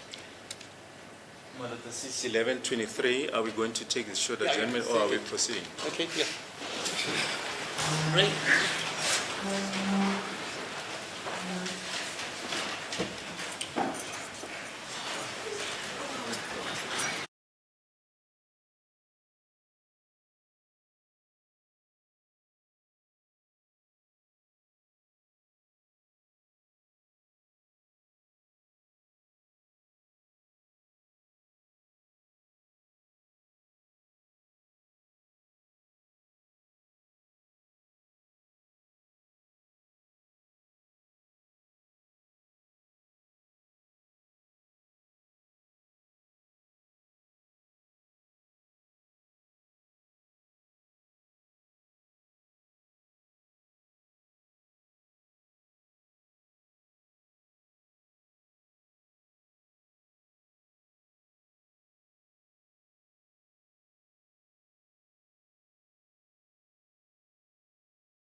testify that district duty officers visit detainees and talk to them and writes an OB entry to this effect. We see that there's a station visit, there's a colonel who visits the station on the 31st of May 2020 at 09:55, and he makes the following entries. Entry number 1, he says, "Be relief on duty." You will recall that we put it to you that as Colonel Swanepoel testified, there's a change of shifts every 12 hours, and we referred to the entry at 05:45, entry 2192, which reads, "Duty on members of Relief B reported on duty, free from injuries inspected." So what this colonel who's visiting the station is basically saying, firstly, he confirms that Relief B is on duty. Uyakhumbula ke siqale ngokuthi Members of Relief B are on duty, sorry. ukuthi ke uSwanepoel uye wafika lapha ngekundla ke ukuthi ke makusekushaya amahora ayishumi nesishiyagalombili ke bayashintsha ama-shift ke njengoba sibonile la kulo bufakazi lobu 2192 ukuthi ngo-05:45 ukuthi ke aba-member azoreport emsebenzini ayangena. Manje ke bese ngomhla ka-31 kuye uMeyi unyaka ka-2020 uthi kuyisonto lana ke lana kusho ukuthi ke yena lo district duty officer okucolonel uzile la estation uyasho ke ukuthi ke amaphoyisa azoreporta kwangalelo langa siwafikile emsebenzini. Mina ngithe akaze ngize ngimbone lo muntu okhuluma ngaye. I did say that I do not know, and I have not seen this person that you are referring to. And secondly, the colonel made the following entry: 3 awaiting trial in the cells, awaiting trial detainees in the cells. Uthi ke kunabalisa ke noma ke abantu abamele ke kulo ke cala labo abathathu khona lapha emaseleni. Ngoba ngisho ukuthi akaze ngimbone mina lo muntu lo. Like I've indicated that I did not see that person. Entry number 3, during the station visits, he says the client service center was clean and neat. Uthi ke number 3 ihhovisi lelo esilibiza ukuthi CRC CSC Client Service Center uthi ke lalihlwengile noma lahlanzekile. Angazi lutho ngakho konke lokho kushoyo lo muntu. I know nothing of what this person is saying. Then entry number 4, he makes an entry about dockets. La ku number 4 ke ukhuluma ngamadokethi. Then entry number 5, which is relevant for our purpose, he says, no outstanding complaint. Ku number 5 ke uthi ke akuzange kube khona ke khononda. Mina ngoba ngisho namanje ukuthi mina ngacomplain ngasho ngatshena amaphoyisa ukuthi ngishayiwe amaphoyisa. Like I still say now, I still maintain that I did tell the police that I was assaulted. So iphoyisa lafika kayi-1 kimi ngatshena ukuthi ngishayiwe amaphoyisa. And the police officer that came to me came only once, and I told him that I was arrested, I was assaulted rather, by police. Mayikhuluma ukuthi abangacomplainanga ngikhuluma ngabanye abantu hayi ngami mina ngasho ukuthi amaphoyisa ngishayile. If they are making reference of people who did not complain, they are not referring to me because I did complain. Colonel Swanepoel also outlined the procedure if there's a complaint of assault against a police officer.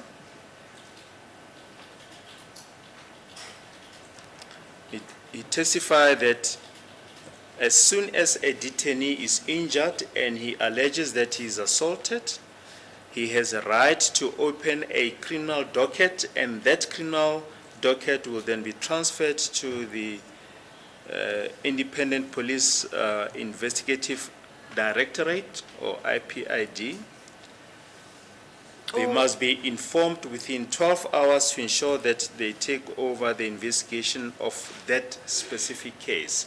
And this we see in his evidence of 1 February 2024, page 13. Uthi-ke uSonepulu uyawachaza ukuthi makuwukuthi kuba khona-ke ukukhononda kuvela kumsola noma-ke umuntu oboshiwe estation samaphoyisa echaze-ke ukuthi ushayiwe kanti-ke futhi ushaywe iphoyisa kuyilungelo lakhe ukuthi khona lapho avuleke icala lelo phoyisa lelo livulelwe-ke icala bese liyathumelwa-ke ehhovisi elikhulu lamaphoyisa sibiza ngokuthi-ke IPD. Kumele kwenzeke lokho ngaphambi kokuthi kudlule-ke amahora ayisishiyagalombili ukuthi-ke kuzokwazi ukuthi kube nophenyo mayelana nalelo phoyisa lelo. uSolepuna wayekhuluma ngemithetho abatshenwa yona uma beqashwa esiphoyiseni okungasho ukuthi amaphoyisa enza lowo mthetho lowo ngoba ngisho ukuthi mina ngakhoplena ngatshena iphoyisa ukuthi amaphoyisa angishayile la hamba la ucheck ukuthi imaphi amaphoyisa engifike nawo latho ukuthi amaphoyisa enational but la maphoyisa la angaphezulu kwabo ngoba bona besebenza estation nje. Swanepoel was making a reference to what their rules as and when they are employed. That it does not mean that they would follow the rules. And I did make mention of the fact that I was assaulted there, and the police officer who came to me, it was only one police officer, and once. ukuba babenza lento le isho uSolepulu bakuthiwa amaphoyisa alandela lo mthetho lo osho uSolepulu ngabe iphoyisa lalivula lelo cala lelo. Before that, I had omitted something, my lord, is when he says that the police officer that he reported to told him that he was going to check as to who is the police officers that assaulted him, and he then gave a report to say that those police officers are above them. And if they were following this set of rules that Swanepoel has outlined to us, then that would not have been the case. But once again, Mr. Sibia, you are unable to say as to when you allegedly reported an incident to this police officer, and you can also not give the name of that police officer. Is that correct? Kodwa mnumzane uyahluleka ke wena ukusitshela ukuthi ke kwakunini kanti ke futhi le phoyisa leli o report kulo ubani. Ngiyasho lesikhathi ngilapha ya Everalia usuka ngikukhumbule kodwa akusho ukuthi lokho lo ayenzakalanga. I did indicate that what day I do not remember as to what day was it, but that does not mean that it did not happen. Namanje nje nawo amaphoyisa lapha ya awafakile amagama awo la ukuthi angobani nawo ayakhona. As police officers here before court, the accused person or the witness is pointing out to the gallery, they do not have their name tags on with them. But the fact of the matter is that you did not open a docket. Is that correct? Ukuthi ke awuzange ulivule idokodo. I-complaint ngayifaka. I laid a complaint. Iphoyisa ile ngangivulelanga idocket. Kodwa khona i-complaint ngayifaka. A complaint to a police officer is the one that did not open a docket on my behalf. Colonel Swanepoel further testified that there are oversight committees, parliamentary oversight committees on policing, who visit and inspect detainees, and that complaints can also be made to them. Kukhona ke inhlangano noma ke izikhulu ezithi ke ziyakhona ukuthi izize zizovakasha lapha e-station. Makuwukuthi kukhona ke isimo esifana nokuthi ke umuntu uyashaywa akwazi ukuthi ke abike kubona isimo esinjalo. Umuntu yakwazi ukuthi abike kubona. Did you say that one is able to report it to them? Yes. Yeah. You did not file any complaint with the parliamentary oversight committee. Awuzange ke ureportele ke yona le committee le. Mina ngiyasho namanje ukuthi umuntu engamreportela iphoyisa fana le phoyisa lo lafika ngo5 to 10 angazange ngize ngilibone lo phoyisa lo nabo labo bantu labo akaze ngize ngibabone. I did indicate that I made a report to one police officer. However, this one that says he arrives at 5 to 10, I did not see that police. Kungaba nzima ukuthi ngavula ukuthi ngatshena abantu ngakaze ngize ngibabone. It would be difficult for me to report a matter to people that I've not even seen. Just to clear one aspect on this parliamentary oversight institution, is the state alleging that on a particular day, this institution that it has referred to now actually did arrive or did go to Filaria?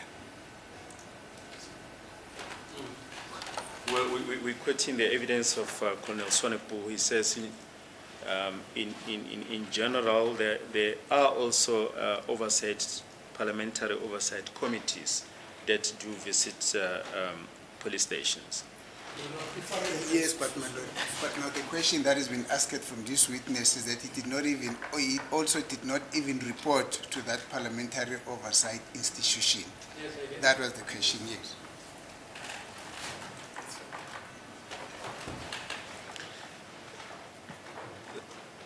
So, Mr. Sibia, you are saying that no complaint was filed with the Parliamentary Oversight Committee? Usike wena uzange ukhona nje noma ke ufake ke i-complaint kule nhlangano yabantu abakhethiwe ke ukuthi babhekane nezinto ezifana nalezo ukuthi ke Which is the clarification that I'm seeking that now, that is the state then, by asking that question, is the state stating it as a matter of a fact that that parliamentary oversight committee actually went to Fileria police station at the time at which Mr. Sibia could have been detained there now? Yes, is that so or not so, sir? My lord, we're saying that it's a right that every detainee has to file a complaint.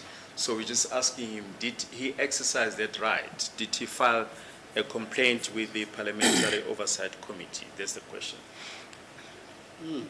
umbuzo ke The state is dodging this question, and I'm going to emphasize on it up until the states come up very clear.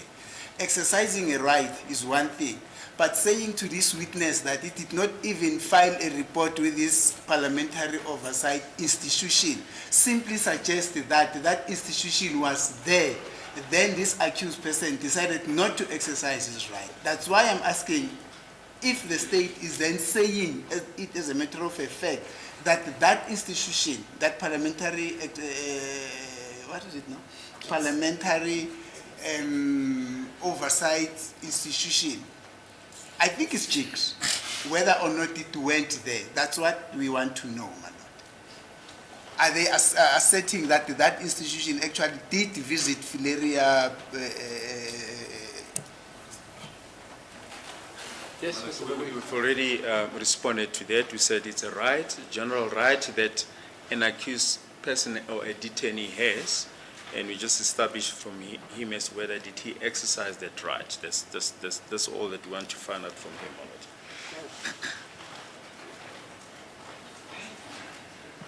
okuyikona ke umnumzana Sibekazama ukucacisa ukuthi yebo umshushisi uthi ke kuyilungelo laka noma ke lo muntu ke uboshiwe ukuthi ena akakwazi ukuthi a-report ke kule nhlangano uma ngabe ukuthi ehlakalele isigameko esifana nalesi sosichazile uthi ke yena ufuna ukwazi ukuthi ke abashushisi bathi ngalelo langa kuyenzeka ukuthi ke lelo committee lalabo bantu ke bebakhona yini endaweni uma ngabe wena uboshiwe uthi ke umshushisi yena uyabuza nje njengoba kuyilungelo laka noma ubani ukuthi wena ukwenzile lokho noma cha.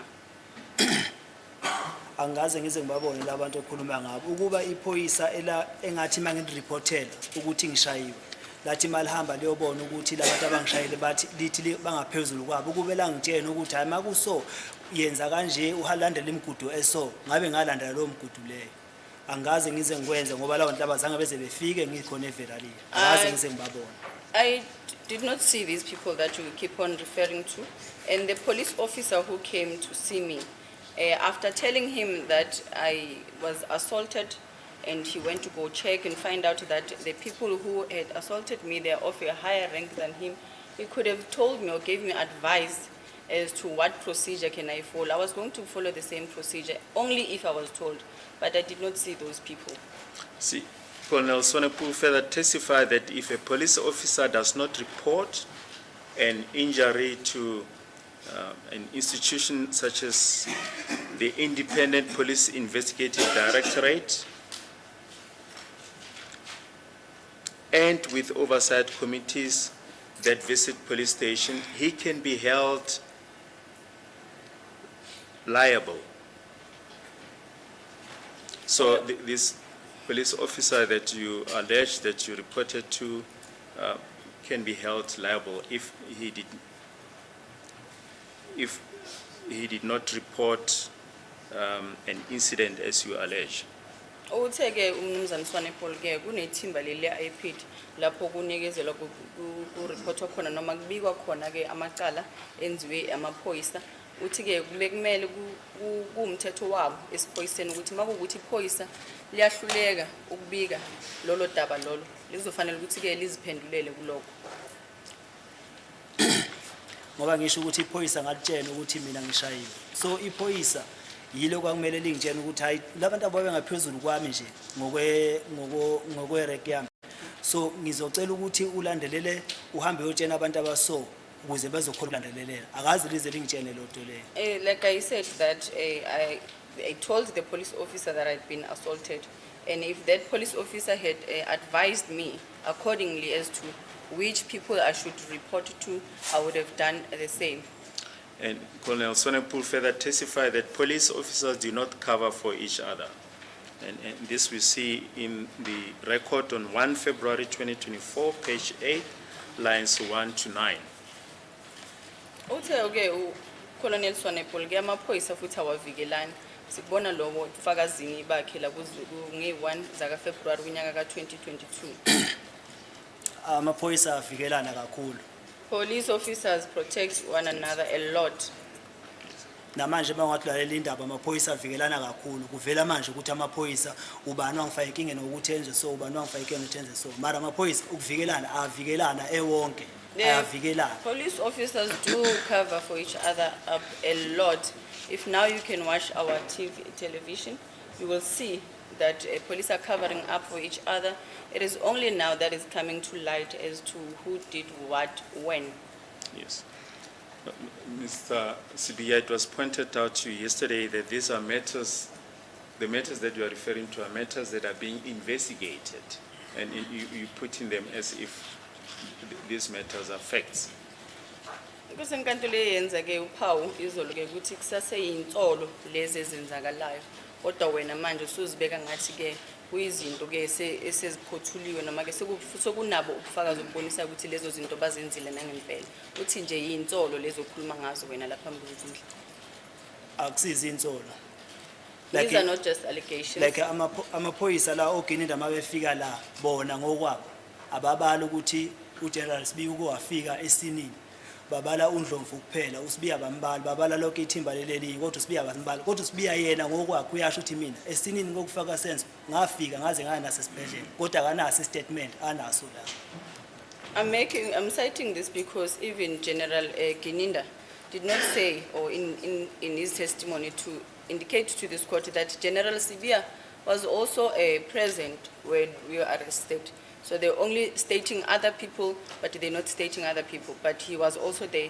Also on his own testimony, he did say that he was present, even though he did not make a statement, but he did say that he was present. Yes, once again, Mr. Sibiya, you answer questions that are not asked. But be that as it may, we just want to refer you to the record of 31 January 2024, page 84, from line 10. This is the testimony of Lieutenant Colonel Swanepoel. The state asked him, now if a person comes to the police station with injuries, will that person be allowed under any conditions to be detained in the police station? Mr. Swanepoel responds as follows. If a person comes with injuries, he must be either taken by the person arresting him or the relief commander to the nearest facility for treatment. He will not be allowed to be in the cells without treatment.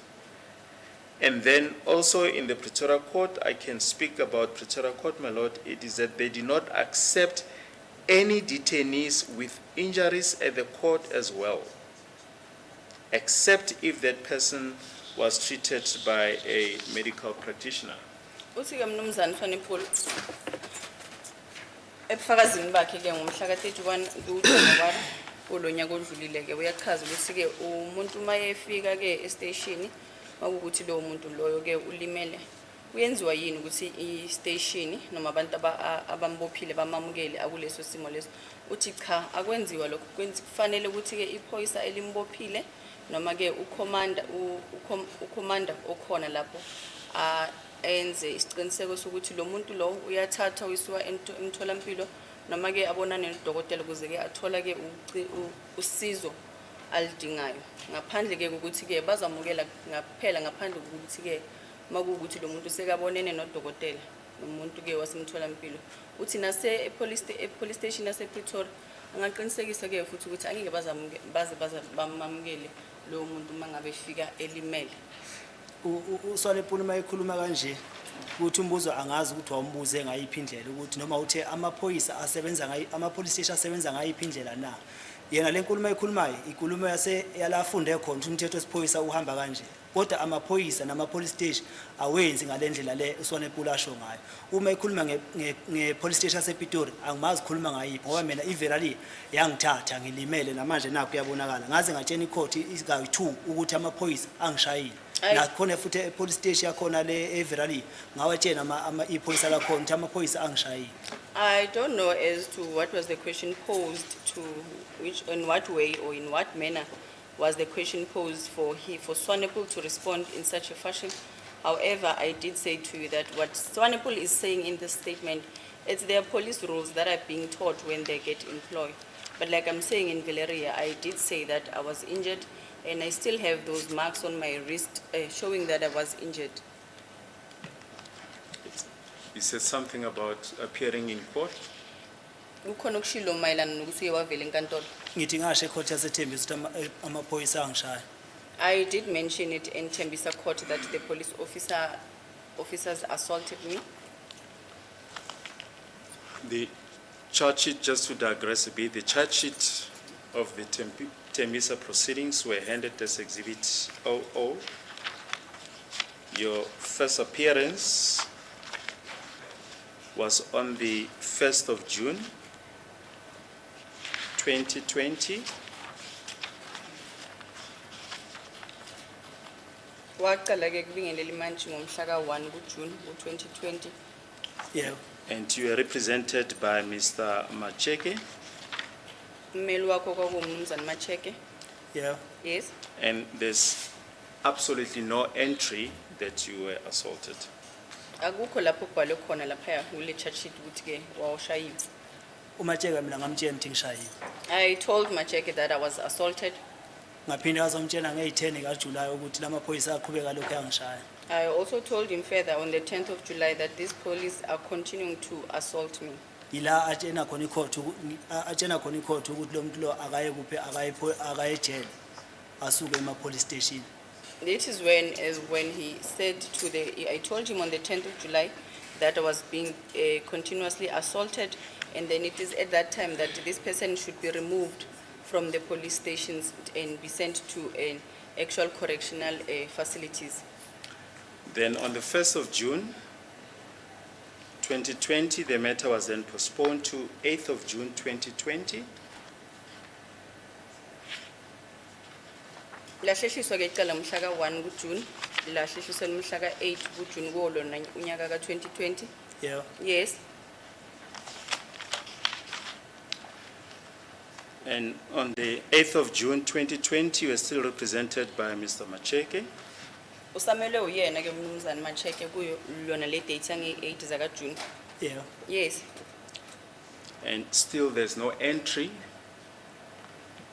that you have been assaulted. Nalapho futhi akubhalwanga ke ukuthi wena ulimele noma ushayiwe. Ngamtshela mina kuMatsheka ukuthi bangishaya abantu laba. I told Macheke that I was assaulted by these people. But what is interesting, Mr. Sibia, regarding the proceedings of the 8th of June, 2024, the defense says, the state initially says you've given Pumalanga address, then the defense responded as follows. They gave address as 1818 Vusimusi Squatter Camp. Accused resides with Uncle Ntuli. khona lapho eThembisa ngomhla ka-8 kuJuni kunyaka 2020 uma uvela enkantolo yaseThembisa bashushisi bathi ke wena unikezele ngekheli laseMpumalanga ke ummeli wakho wangaleso sikhathi mayephendula waphendula wathi ikheli lakho 1818 Vusimuzi Squatter Camp lapho uhlala khona nomalume uNtuli. ikheli lami 1818 Vusimuzi section. My address is 1818 Vusimuzi section. Yes, naturally, you'll anticipate the question. Remember, when we're dealing with Exhibit NN, the entry by Lieutenant Colonel Mboto at Deep Kloof Police Station. He entered your address as 1818 Vusimuzi Squatter Camp, and you said the word squatter camp does not correctly depict your address, but here it is in different proceedings where it's given exactly as Lieutenant Colonel Mboto entered their address in the occurrence book. Lenkulumo ke ivela ekutheni uColonel Mboto wabhala ke kuleya occurrence book ukuthi ke i-address yakho yi-1818 Vusimuzi Squatter Camp. Wena ke wasuyayiphikisa ukuthi ayiveli ngalendlela eyiyona wena uthi uhlala e-1818 Vusimuzi section. Namanje ngisasho ngihlala eVusimuzi 1818 Vusimuzi section la bengihlala khona nomalume. I still maintain my statement that my address is 1818 Vusimuzi section wherein I was residing with my uncle. Yes, but, Isquatter camp la angisazi. I know nothing of a squatter camp. yes, but we've put it through. This is what stands on the record. Then the matter was postponed to the 19th of June 2020. Lahlehliswa ke icala lahlehliswa umhla ka-19 kuJuni kunyaka ka-2020. Yeah. Yes. And on the 19th of June 2020, the court was closed due to COVID infection, and you were also not present. Mhla ka-19 kuJuni kunyaka 2020 ke kwakuvaliwe kungasetshenzwa enkantolo ngenxa ye-COVID ke nawe wawungekho enkantolo. It was then postponed to 30 June, Lahlehliselwa umhla ka-30 June. and on 30 June, you were still not brought to court. Awuzange walethwa ke enkantolo mhla ka-30 kuJuni. It was then postponed to 10 July 2020. Lahlehliselwa umhla ka-10 July khona ku-2020. Then on 10 July, you were present in court with Mr. Macheke. Ukhona ke mhla ka-10 kuJuly naye umnumzane Macheke. This Mhla ka-10 July la uMatsheka futhi engaphinda amtshena khona lamaphoyisa lokho aqhubeka angishaya. Ila atshena khona inkantolo ukuthi lo muntu ngone ejele. Yes, it is when on that day, on the 10th of July, when I informed Mr. Macheke that these people are continuously assaulting me, and it was on his suggestion to the court that I be taken to a correctional service facilities, not to be kept at the police station. You recall that the entry on the day, the 10th of July 2020, was that accused being assaulted by SAPD Silverton. Kwathiwa ke mhla ka-10 July 2020 kwathiwa wena ushayeke amaphoyisa wasesteshi sase-Silverton.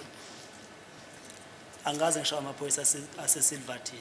I had never been assaulted by Silverton police officers. Inkulumo ngayibeka kanje mina. What Yes. I said was this, the following. Bese ngihlala eSilverton bese bengisusile eVeralia sengise Silverton.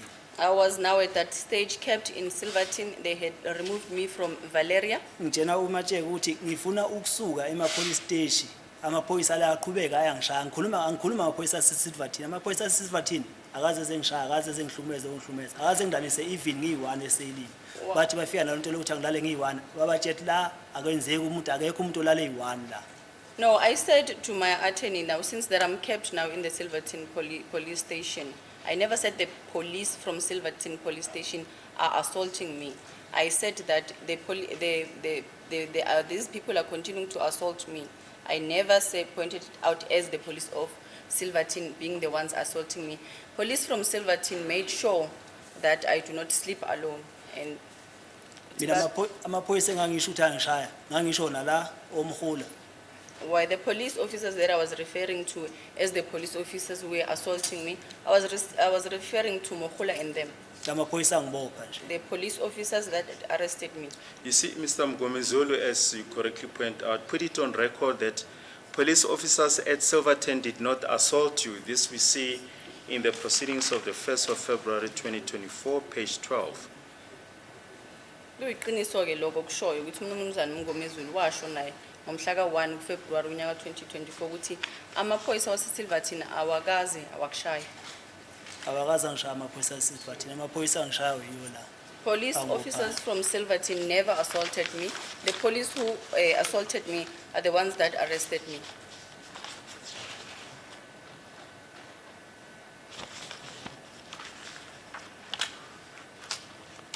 Sergeant Mohola has testified that it's correct that you were then transferred to Modabi Correctional Facility after the 10th of July 2020. Emveni kweyi-10 zaka-July kunyaka 2020 kuyiqiniso ukuthi ke wase uyathatha uyiswa ke eModabi. Yeah. Yes. Sergeant Mohola has testified that after you were transferred to Modabi, you pleaded with her to be placed back to the cells as you were complaining about the food at Modabi Correctional Service being insufficient. Uthi ke yena umukhula wena mase uyisiwe lapho ke eModabi waphinde ke wamcela ukuthi ngiyacela mina ukuthi ngiphindele ke ngiphindisele e-station ngoba ke ukhononda ngokudla kwalapha eModabi. Uthi ngakukhononda mina? Ukhononda ngokudla kwaseModabi. Awukhuluma amanga. No, she's lying. We'll find the relevant portion on the record. She further testified that she followed up your allegations of assault. She came to you and you did not want to cooperate with her. Uthi ke uye walandelela lo daba lwakho lokuthi ke ushayiwe. Kodwa wena ke awuzange ukuthi ufune ke ukusebenzisana naye. Wayilandelela uthi elandelela ubani ngoba yiba bengishaya. How was it that he was going to make a follow-up because they are the ones that were assaulting me? Yes, she did testify to that effect. Uye wanikezela ngobufakazi ke mayelana nalolo daba lolo. Akusili iqiniso lela ilisho. That is not true of what she had said.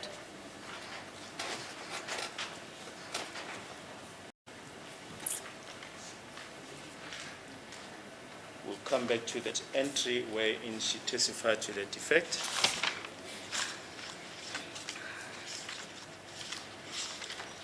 Then just to come back to exhibits NN, there's an entry at 10 o'clock, still on the 31st of May 2020. It says cell visit, Warrant Officer Kobe and Constable Matlakwana found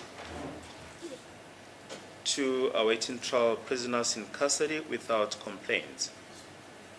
Khona ngazo ke zona i-31 zaka May kunyaka ka 2020 ubhaliwe futhi khona la ukuthi ke umuntu ozayo ozobheka emaselini wakuthi ukuthi wake warrant officer Kobe kanti naye constable Mahlakwane bafika ke bathola abalisa ababili abayibevalele lapho balinda ukuthula kwecala ngaphandle kokukhononda. Namanje ngiyasho ukuthi mina lafika iphoyisa engacomplain akule engatshela ukuthi ngishaywa amaphoyisa. I still maintain that there was one police officer that it came to me and then I told him that I was assaulted by the police. Yes, just to come back to that portion that we referred to of the evidence of Sergeant Mohola. This was on the 22nd of November 2023, page 21. She testified as follows: My Lord, there's no one who could confirm that there was such an incident taking place at that police station after your complaint. Ubufakazi bakhe noma ke ubufakazi ayeyabuthula ke ngomhla ka-22 November kunyaka waka 2023 uthi ke akuzange kube khona abantu abebaqinisekisa ukuthi lesi sehlakalo noma ke isigameko leso sichazile ukuthi sike sayenzeka. My Lord, I can Siphi? also confirm that. Which Sorry, I'll just read this and give it to you, Okay. sorry. My Lord, I can also confirm that he made these changes because somewhere along in the investigations he lied. So the truth was catching up with him. So that is why now he was now changing to say that he must be detained at correctional services. Also, my Lord, can I put it on record that when he was indeed detained at Modabi prison, my Lord, because I was the one who was taking him to court and fetching him, he then came back to me and said, "Can you please take me back to the police holding cells because the food there is not enough the way it is being served at the police station." So, my Lord, this proves that accused one and me were decent with each other because he came back to me to say, it's an inaudible part, that were exactly his words, my Lord. So, my Lord, he wanted to be detained back to the police holding cells. Then I told him to say, "And now you'll go back to court and accuse me of assaulting you again." So I refused. lobu ke ubufakazi bakhe ke umuhula lapha echaza khona mhla ka-22 kuNovember kunyaka ka-23 ukuthi Nkosi enkantolo ngiyaqinisekisa ke ukuthi akuzange kube khona isehlakalo esinjalo ke e-station samaphoyisa futhi ngiyaqinisekisa ke ukuthi ushintsho olwenzeka ngoba ukuthi ke ngaqala ngenza ke uphenyo ngafuna ukwazi noma ke ukuphenya mayelana naleso hlakalo leso kodwa ke ngathola ke ukuthi ke uqambe amanga so iqiniso wayengasazi ukuthi uzothini ngoba ke mase ngenza uphenyo lami ngathola ke ukuthi akakhuluma iqiniso wayeshintsha ke wacela ukuthi akashintshwe asiwe ke ejele wathathwa woyisa ke ejele ngoba kwakuyimina engengimhambise enkantolo ke waphinde wangicela ukuthi ke ucela ukuthi ngimbuyisele kuphi e-station samaphoyisa ngenxa yani yokudla nangendlela ebanikezwa ngayo ke ukudla lokho kuyakhombisa Nkosi enkantolo ukuthi ke mina naye sasisesimene esikahle sokuthi siyakwazi ukukhuluma kahle ngoba kwakuyimina umuntu engangimthatha ngimise ke enkantolo kwakuyiwona ke amazwi akhe lawo ukuthi yena ucela ukuthathwa abuyisele ke station samaphoyisa lapha azovalelwa khona ke emaselini wathi ke yena umuholo ukuthi yena ke washo kuwe wanqaba kuwena ukuthi uzophinde futhi ufike Nkosi enkantolo uthi mina ngiyakushaya kwaba yisona ke isizathu sakhe sokuthi enqaba ukuthi ke ususwele eModabi uzophinde futhi ubuyisele e-station samaphoyisa. Umhula ukhuluma manga lento ayikhulumayo. Mohola is lying on what she's saying. Mina mangisuka ngifuna ukusuka ema-police station ngiye ejele ingoba ngangihlukunyezwa ema-police station yibo Mhula and ngangeke ngize ngithi uma kuthiwa kuyenzeka ngithi ngifuna ukubuya ngangingaphinde ngitshene i-lawyer ngoba noma ngifuna ukuhamba angitshenanga oMhula ngatshena i-lawyer lami ukuthi ngifuna ukusuka ema-police station ngifuna ukusiwa ejele. The reason why I made a request before a court through my attorney at that time was that I wanted to be kept at Modabi because I was abused by Mohula and them, and I could not have made that request to Mohula for her to arrange to take me back to the police station because they are the ones that were abusing me. Ngoba ejele bafika noma isiphi isikhathi bona oMhula noma bhena no okela amaphoyisa ngibopha afika noma isiphi isikhathi ejele e-police station engithathe mayifuna ukungithatha so angisafuni ema-police station ngifuna ukuya ejele ngazi ukuthi ejele uma ngilele ngiyavuka ekseni ngenza lokho okwenziwe ejele ngikushaya isikhathi sokuthi ngiyolala ngiphinde ngiyolala. I also further explained that the reason why I wanted to go to be kept in a correctional facilities is because I would do what is done there. But at the police station, Mohula and them, as and when they want, they would come at the police station, take me and bring me back. But at the prison, when they wake up, I'll also wake up. When it's my time to sleep, then I would do so. And ngangengize ngicomplain noma kuthiwa ngangaba necomplain ngangayitsheni i-lawyer ngangenze ngicomplain ngokudla labantu bebekwazi ukungithatha la ekseni bengise ekhaya bebuye nami beze bezongibeka la ngesikhathi abangibeka ngingakaze ngize ngidle bengisuse police station ekseni beyilapha baya nami khona beze bengibuyisele police station ngazange ngize ngize ngidle. It could not have been that I would make this a report to Mohula, because Mohula and them are the people, the same people that would take me from home, take me here, take me home the whole day or the entire day without food. So I would not have made such a complaint to them. So they would come and take me wherever they want to take me, bring me back without any food. Lento ayikhuluma la yonke ingamanga. So this whole thing that she has said here, it's a lie. No, but is it correct that Sergeant Mukhola was transporting you from Morabi prison to court? Kuyiqiniso ke ukuthi uSergeant Mohula ubekuyena ke umuntu ebekuthatha ke eModabi eksenkantolo. Bengithathwa noma yiliphi iphoyisa hayi ukuthi uye. No, I was taken by any other Okay la police maphoyisa la officer. omkwena bebengithatha omabhena bebengithatha omhane bebengithatha nabo.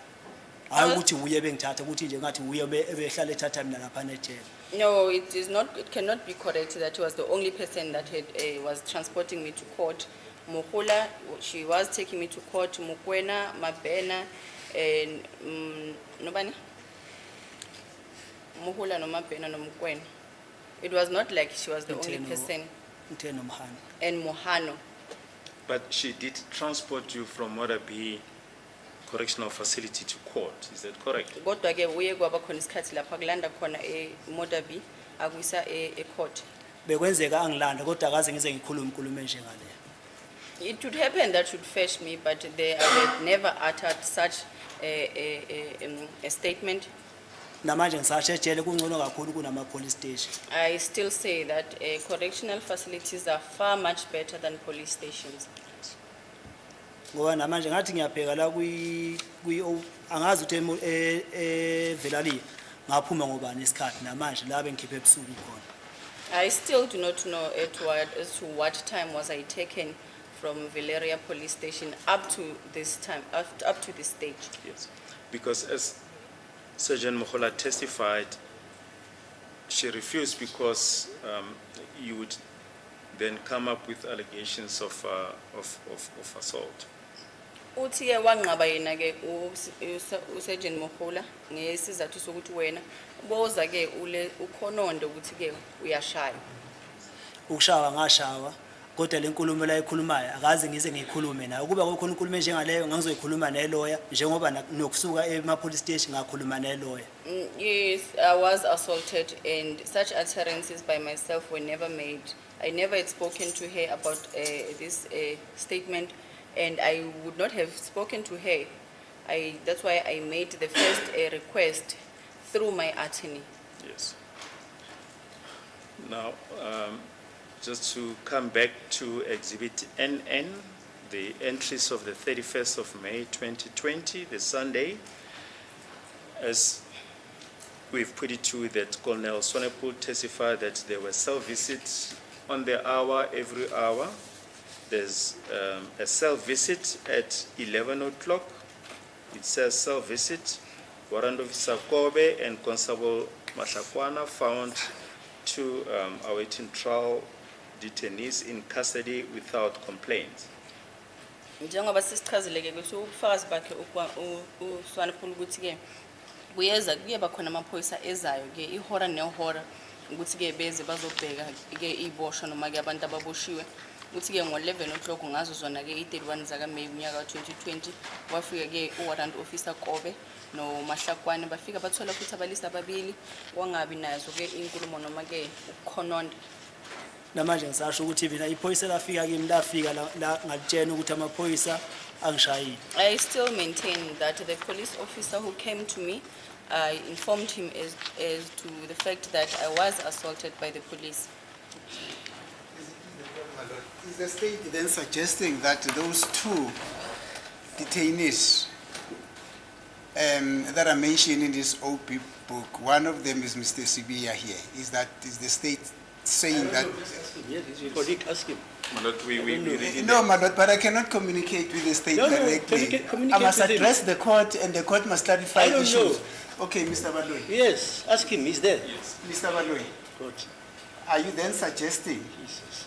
that, and I'm doing this exactly, I'm doing this what the court is saying that I should do, are you then suggesting that the two, or one of the two inmates who was at Valeria SABC on the 31st that are mentioned in that OP book, one of them is Mr. CB? This is what the occurrence book is stating. So we're going according to the occurrence book.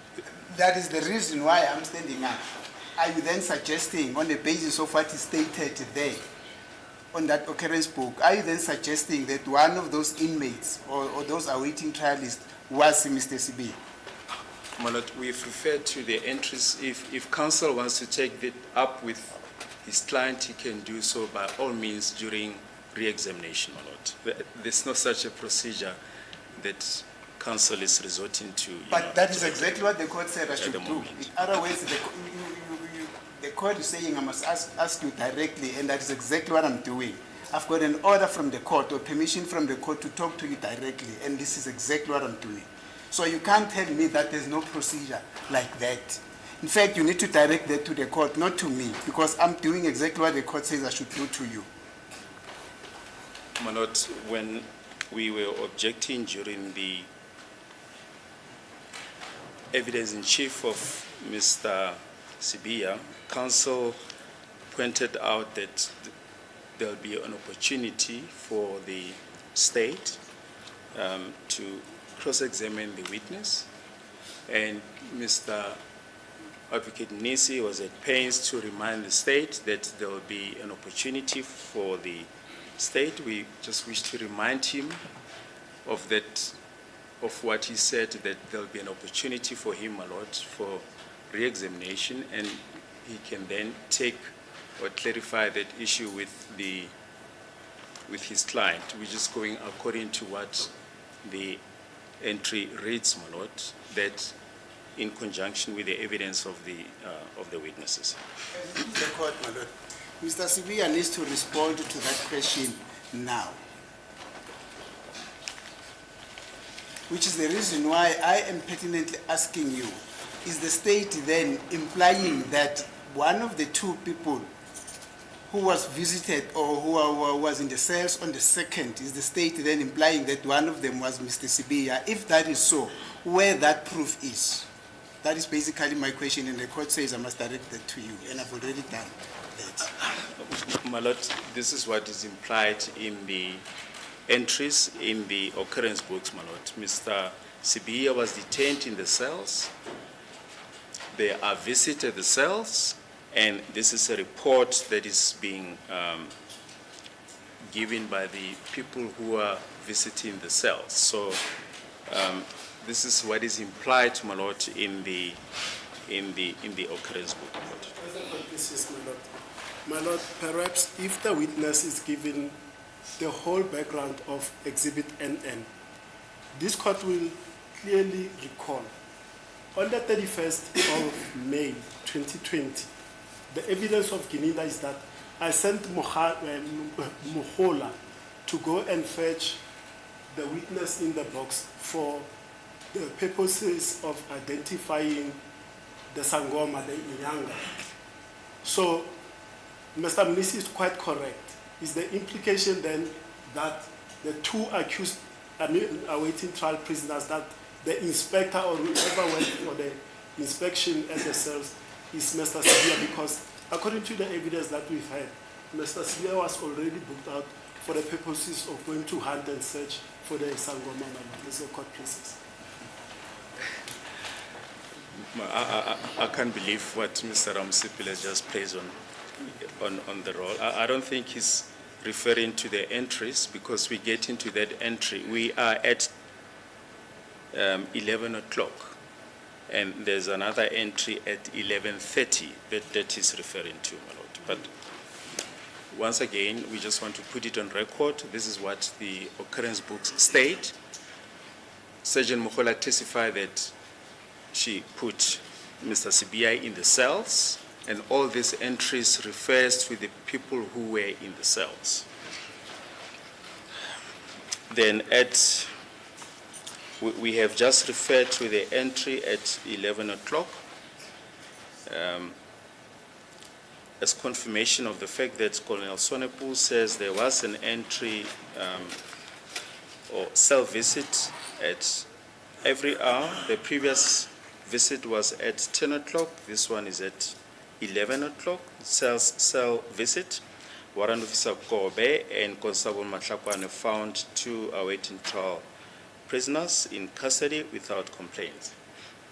Sikula ku ihora les-11 lapho ke ukolonel Sonepoel uchazile ukuthi ihora nehora kuba khona ke amaphoyisa athunywayo ukuthi ayobheka ukuthi kwenzakalani emaseleni uthi ke ngo-11 kuye kwahamba ke yena uwarrant officer Gobe nayo constable Matlakwane bathola ke abalisa ababili ababalindeke ukuculwa kwecala labo bakhona ngaphakathi emaseleni ngaphandle kokukhononda.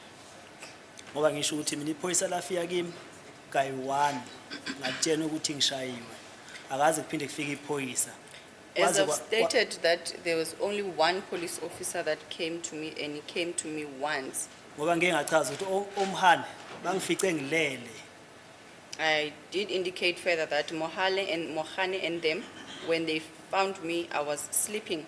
La bangivusa khona bathi asami. I was woken up and then said we should leave. Then at 11:30, there's now the relevant entry in this matter that Mr. Ramsipil has just referred to. At 11:30, it says investigation out. Sergeant Mohani from National Cold Case Investigation Unit with 1 male, 1 Muzi Stemba Sibia, SAP 14/136/05/2020, and it says SAP 14A, R508, 6208, and it says J50 warrant of arrest. Kulana ke ngo-11:30 khona kuyo le date ange-31 kuMeyi kunyaka 2020 njengoba sibachazile ke ukuthi kuyabhalwa konke okwenzakalayo la bathiyo ukuthi uwarrant uSergeant Mohane obuya ke khona e-National Office lo usebenzela ke ngaphansi kwethimba labaphenyi uyathatha uzophuma naye ke umuzi Stemba Sibia nge-SAP number 14/136/05/2020 kanti futhi aphinda abhala ukuthi SAP 14 ikhona asho ke nale number le i-serial number le ukuthi 5R50826208 asho ke ukuthi ne-J50 ikhona kuyincwadi yokuboshwa evumele noma ke igunyazwe ukuthi umuntu aboshwe. Ngoba isikhathi engaphuma ngaso angisazi omhane bangifica ngilele bafike bangivusa bathi asami. I do not know the time wherein I left there because Mohane and them woke me up and just said that we should go. Ngavuka ngahamba nabo. I then woke up and left with them. Yes. Once again, there's an entry regarding the serial number of the notice of rise that was given to you, that R508-6208. Khona kule entry le kunalapho kuvela ke futhi le nombolo le ebonisayo ukuthi ke elapha kuyi serial number kulela phepha lamalungelo okuyiyona ke R5086208.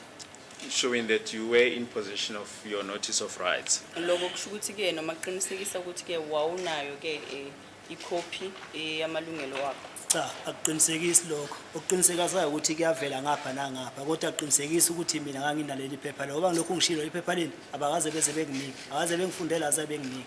No, it does not confirm that I was in possession of my rights. It only confirms that it has been written on both documents, and I've indicated that this document was never read out to me and it was never given to me. Now, Sergeant Mokola testified that on the night of 30 May 2020 at Eraton, during your interview with Brigadier Gininda, the name of Mkulu came up, and that Brigadier Gininda asked her to follow that up We see that on the record of 22 November 2023, page 3. Again, the record of 20 November 2023, page 30 to 31. uGininda ke uthi usivezile ebufakazini bakhe ke bamhla ka-22 kuNovember nyaka wa-2023 kwavela ke ubufakazi bokuthi ke kwavela igama lakamuntu thizeni kwakuthiwa ke umkhulu uGininda ke waseqela ke uMogane ukuthi ke makenze uphenyo noma alandelele kulelo daba lolo. Ngiphinde ngiyashaya into engiyaziyo ngomkhulu. I still maintain that I know nothing about Mkhulu.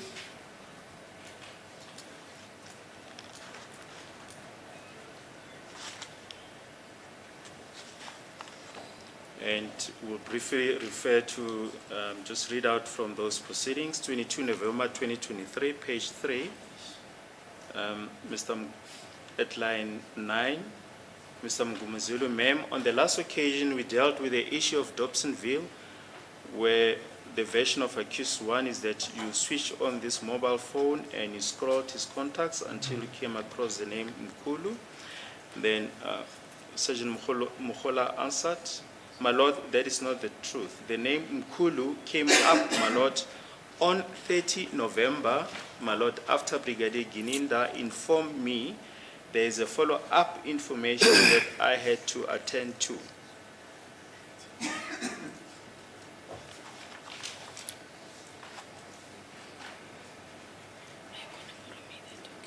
Then on page 21,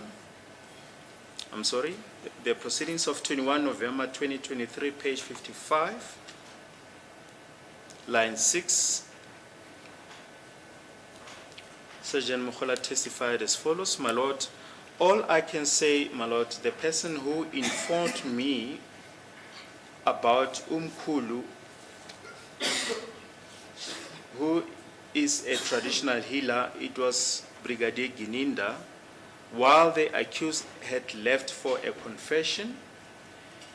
It was when he instructed me that I have to follow up on this information about a witch doctor, and also after he returned from making a confession, while he was there with me and Brigadier Gininda, Brigadier Gininda spoke with me to say, I will follow up that information during the course of the day in front of him. And the Brigadier also advised him to sleep on this information, and if he's ready on that day, during the day, he can then take me to where Mkhulu is residing.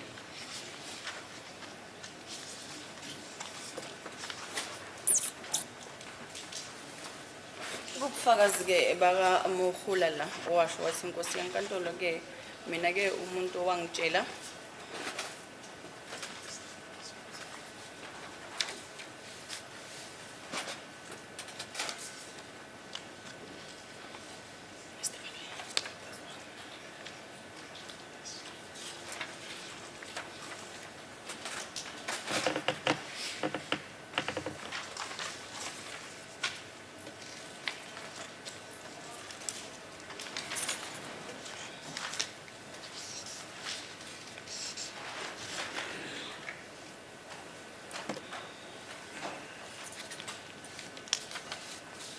Osila kwaku umnumzana Ngomezulu ke ebuza ke uMkhula imibuza ke uthi ke inkosazana ukuthi ngesikhathi esindlulile uyakhumbula ukuthi sike sabhala sakhuluma ngodaba lwaseDobsonville lapho ngiyengachazela khona ke ukuthi umangalo lo wokuqala uthi wena wakhanyisa umakhalekhukhwini wakhe lapho ke wacinga khona inombolo zocingo waze wafika ke egameni elithi Mkhulu.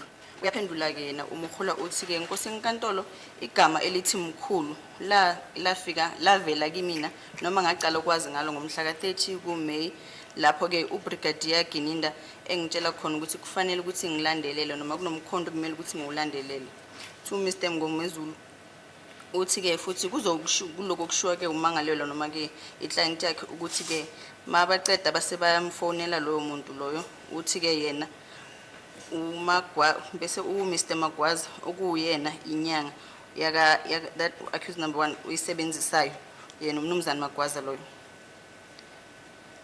And then uthi ke ubrigadier Gininda wasuyamtshela ke ukuthi uzofanele ukuthi alandelele lo mkhondo lo bese ukuthi ke nawe wathi wena ngalesikhathi leso ungekho uyogonyuluka noma ke uyokwenza ke statement se confession wasithi uthi mawubuya phambi kwakhe uGininda makakhuluma ngale ndaba yakamkhulu ukuthi ke ulale uyicabanga le ndaba emini kuzoqhubeka ube nophenyo kanti ke futhi mangabe kukhona ethanda ukukusho noma ufuna ukusazisa khona mayelana nomkhulu lo singakuthatha uyosibonisa lapho lo umkhulu lo akhona ukuthi wathi yena ke ubrigadier ukuthi makakwenza usala uyicabanga lento leyo emini uzobuya and then bese usho ukuthi ke uyobakhombisa ukuthi umkhulu uhlala phi. Namanje ngisasha ayikho into engiyaziyo ngomkhulu. I still maintain that there is nothing that I know of umkhulu. Akaze kuze kube nomuntu owumkhulu efonini yami. And there was never a person on my cell phone by the name of umkhulu. Kodwa ukuthi umkhula ifoni yami wayivula masikulila lokishila ya wayivula. But the fact that Mkhula switched on my phone when we were at that certain location, she did. Wafuna ngimfakele iPin ngobe seyivulile ifoni yami. She had already switched on my phone and requested for me to insert my PIN. Endeke ku right ngoba kuthiwa la icourt kune 205 yefoni yami izokhomba ukuthi yavulwa nge30. And it is further 31. It is then correct that there is a 205 from my cell phone records, then it would show that my phone was switched on the 30th. Uma ephika ukuthi wayivula wayithatha phi number kaMagwaza ngoba asikho isikhathi athi ngamtshena ukuthi number kaMagwaza ngoba number kaMagwaza wayithatha khona efonini yami ngoba isivuliwe.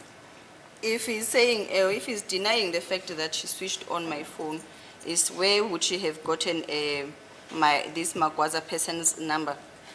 Ukubona ukuthi umhula kanalo iqiniso.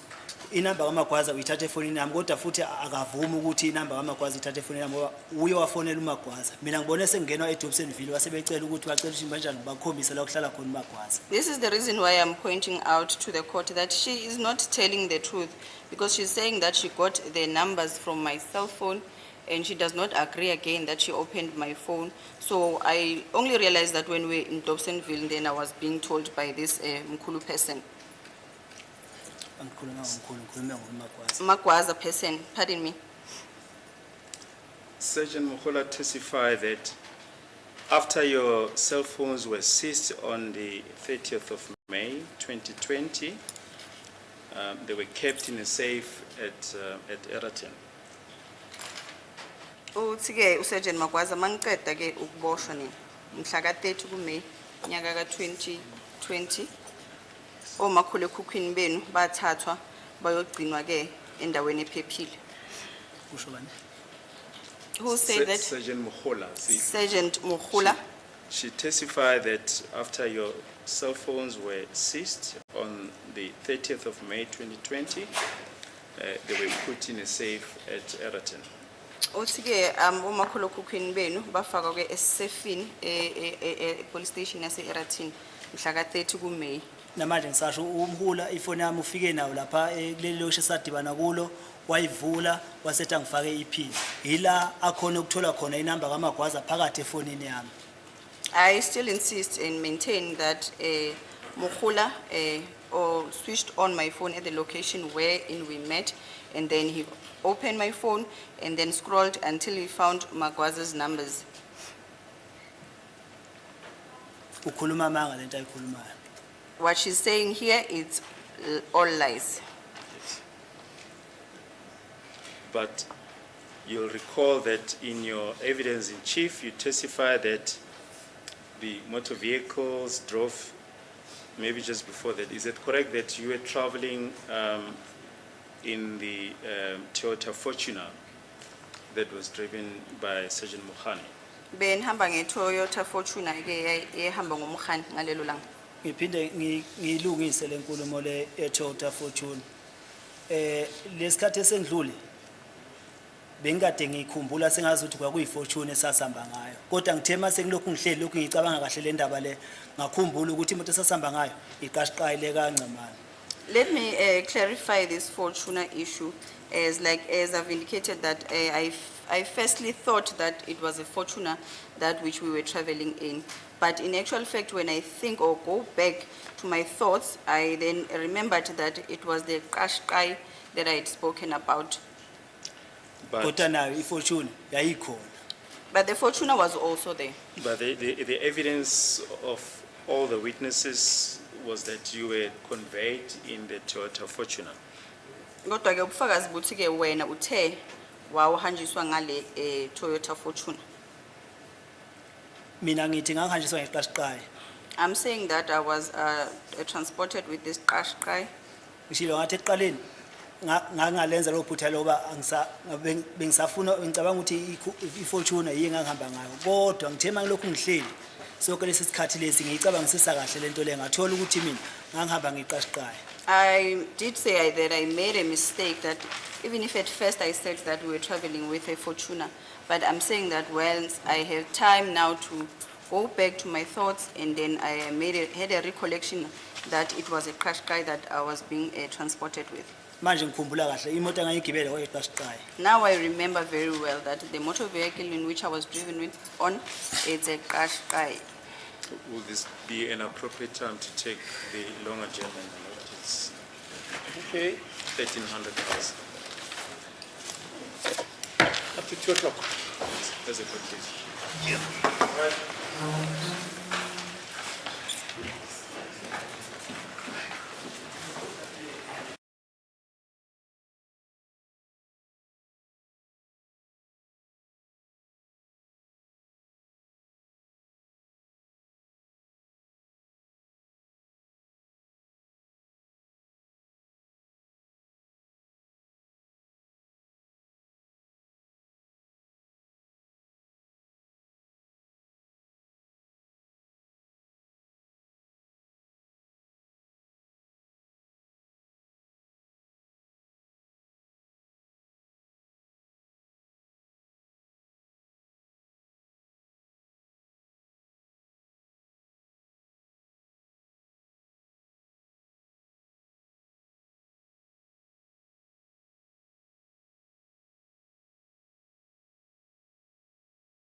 Yes, Mr. Baloyi?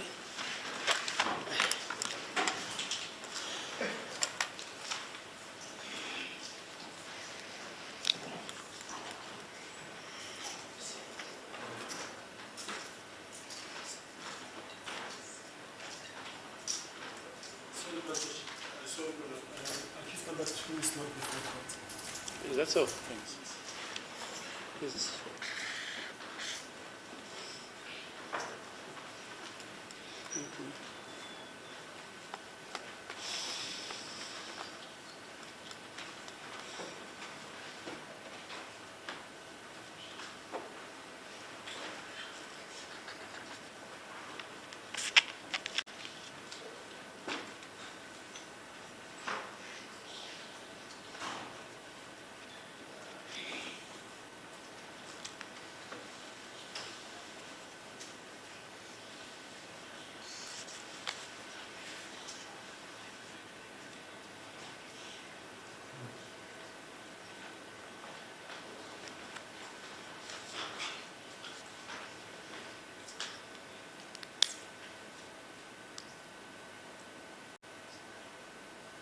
And in fact, should I pass this? In the morning, he told me that he wasn't feeling well. So maybe he's taking a 10 for the nurse. Result. Yes. Okay, are they going to check on him? Yes, they went to check on him a lot. Okay.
If I may approach accused number 2.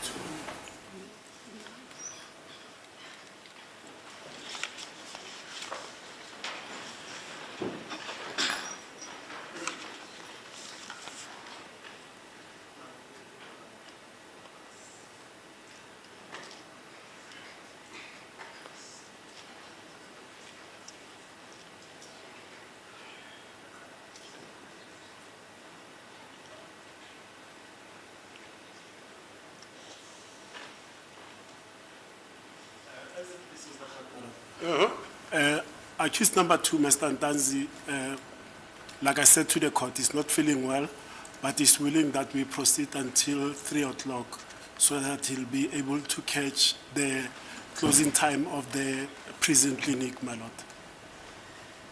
Catch what? The closing time for the clinic, they close at around 3:30. He's based at Kosimampuru. So he goes to the clinic, where is it? In prison, my lord. In prison? Yes. Is he sure? Does he want us to adjourn so that he attends the clinic?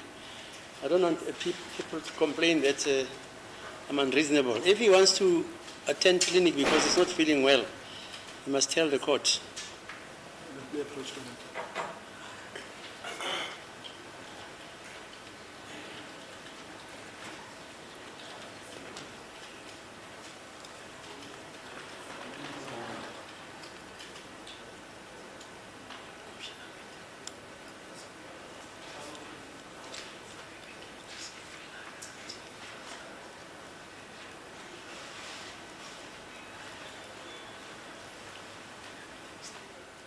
My lord informs me that the officer that transports him, he'll quickly get him there before they close, my lord. So we can proceed until 3 o'clock. Okay, fine. Right, Mr. Bakuloi?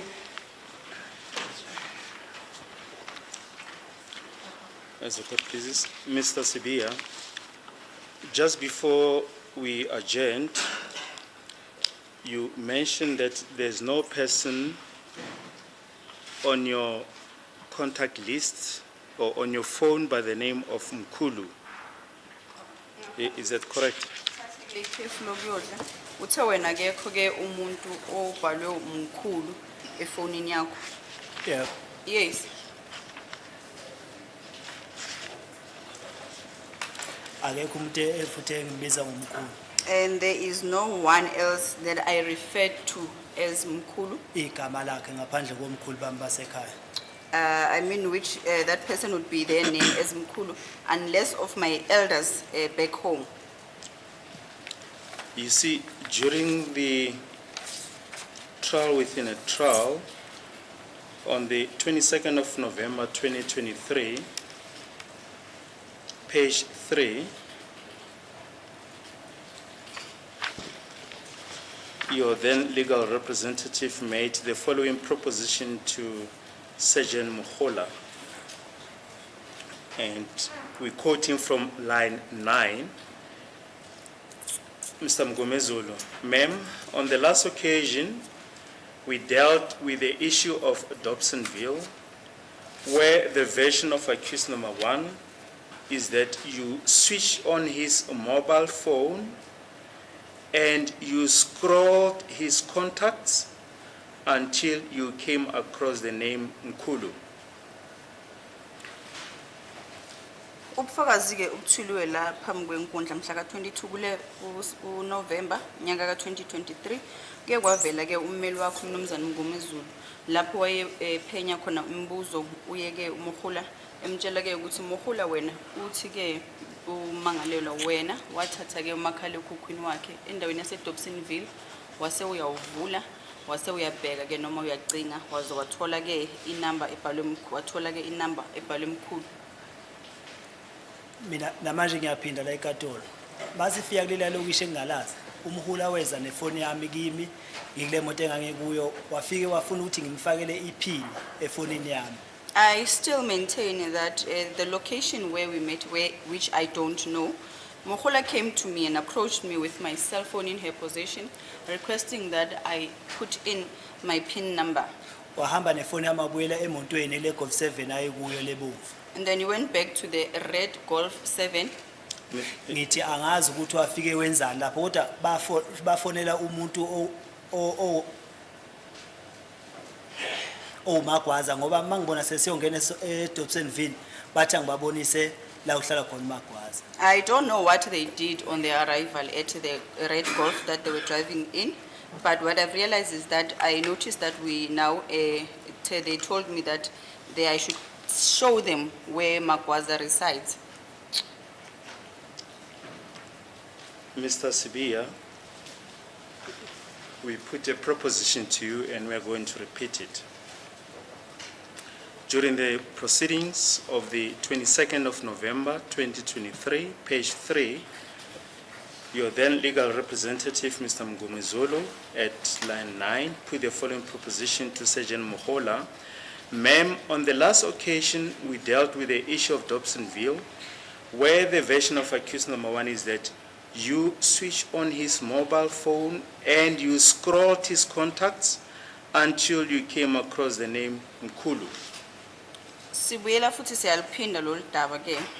Uthi umshushisi ke ngomhla ka-22 kuNovember kunyaka ka-23 owayekumele ngaleso sikhathi umnumzana uMngomezulu watshela ke noma ke wakubeka kuyena uMkhula ukuthi Mkhula uclient wami uzothi ke yena ngalelo langa lelo uyafika wena nocingo lwakhe noma ke umakhalekhukhwini wakhe wawuscrolla wacinga noma ke wascrolla noma wacinga waze wathola ke igama elibhalwe Mkhulu usho ummeli wakho ebeka lokho kuye ke ufakazi waye uMhula ngaleso sikhathi.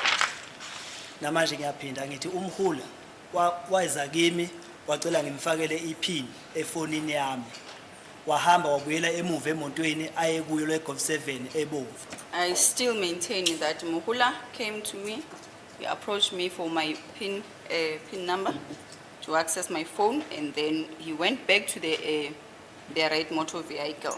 Angikwazi ngisho noma mhlawumbe kayi5 noma ngaphezulu kwalokho lokhu ngilibele ngila eboxini ngifungile ukuthi mina ngizokhuluma iqiniso sengiphinde kaningi lento ukuthi uMhula wafika kimi ephethe ifoni yami wathi ngimfakele iPin wabuyela emontweni le ayekuyo. I think I've said it enough more than 5 times since I've been under oath in this witness doc that Mhula came with my cell phone, requested my PIN, and then went back to the red vehicle.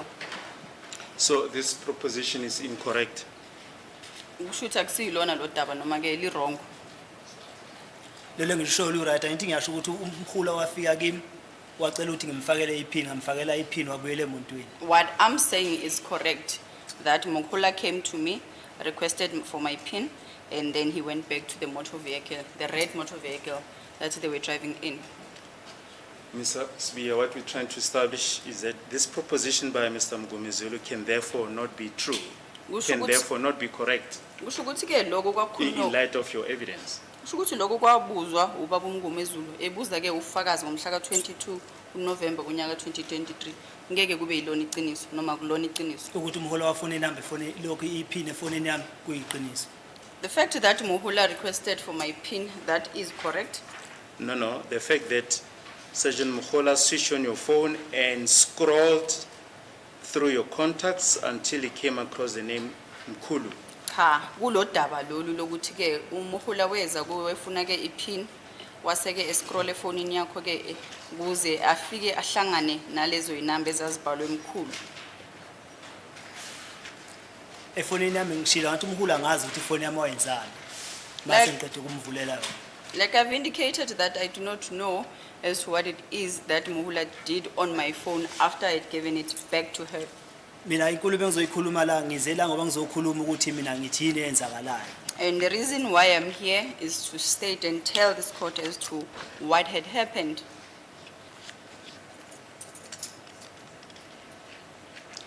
You see, when Dr. Sibanda took you under cross-examination in a trial within trial on the 5th of February 2024, page 71, at page, line, we'll start at line 12, Dr. Sibanda. Do you remember Sergeant Mohola grabbing or getting hold of your phone and scrolling it and coming into contact with a number saved as Mkulu? Mhla ka-5 kuFebruwari kunyaka ka-2024 lapho ke uDokotela Sibanda wayekuhloma ke ngemibuzo kwafika khona isikhathi lapho ekubuza khona ukuthi uyakhumbula yini wena ngesikhathi ke uMogola ethatha ke ucingo lwakho akufakisa iPin mase eqede wascrolla wathola wahlangabezana nenamba ke ebhalwe umkhulu. Your response was, my phone was taken on the 30th. Impendulo yakho wena waphendula wathi ke ucingo lwami mina lwathathwa ngomhla ka-30. Yebo lathathwa ngomhla ka-30. Yes, it was taken on the 30th. Ngomhla ka-31 wafuna ukuthi ngimfakele iPin. And on the 31st, Wahamba waye emontweni le behamba ngayo. and on the 31st, that is then when she requested me to put the pin, and then she went back to the motor vehicle in which they were driving in. Yes, but you see, this version that you gave in your evidence in chief that Sergeant Mogola asked for your password, you unlocked the phone, she went to the red Golf. That is not the proposition that was put to Sergeant Mogola. Manje ke ngithi loku odaba lolu wena oluchazayo ukuthi ke uMogola weza kuwe wacela ke inamba iloko wena okushoyo kodwa ke kuhlukile kunaloko okwashiwo umnumzana uMngomezulu esho kuyena ke uMogola. Namanje ngisakhuluma into eyi-1 uMogola weza kimi wazocela ukuthi ngimfakele iPin ngamfakela iPin wabuyela emuva emotweni le ayihamba ngayo. I still maintain that Mogola came to me, requested for my pin. I put on the pin, and then she went back to the motor vehicle in which they were driving in. Your clear evidence under cross-examination a trial within a trial is that when Dr. Sibanda asked you if you scroll through your contacts, if Sergeant Mogola scrolled through your contacts and came upon the number safe as Mkhulu. Dr. Sibanda ke mayekuhloma ngemibuzo futhi khona lapho ku trial within a trial wakubuza ke ukuthi uMogola weza kuwe na wakunikeza umakhala ekhukhwini wakho ukuthi ke umfakele ke iPin. Impendulo yakho yaba ngalendlela elandelayo. Your answer was, my phone was taken on the 30th. In other words, you are saying that could not have happened because your phone was taken on the 30th of May 2020. Man, That is a misreading of what this witness said. When he got arrested, they took his phone. The following day, when, according to the police, they went to look for this Mkhulu, Mogola came with that phone that was taken on the 30th and approached this witness or this accused and said, can you please unlock your phone? So it can't be said that, in other words, his phone was not taken on the 30th. Well, that is what stands in the record, but we'll leave it there for argument. Dr. Sibanda further put it to that that it was put to Sergeant Mogola that she got hold of your phone and she scrolled and she came across a contact saved as Mkhulu. Your response was, I did not know about that.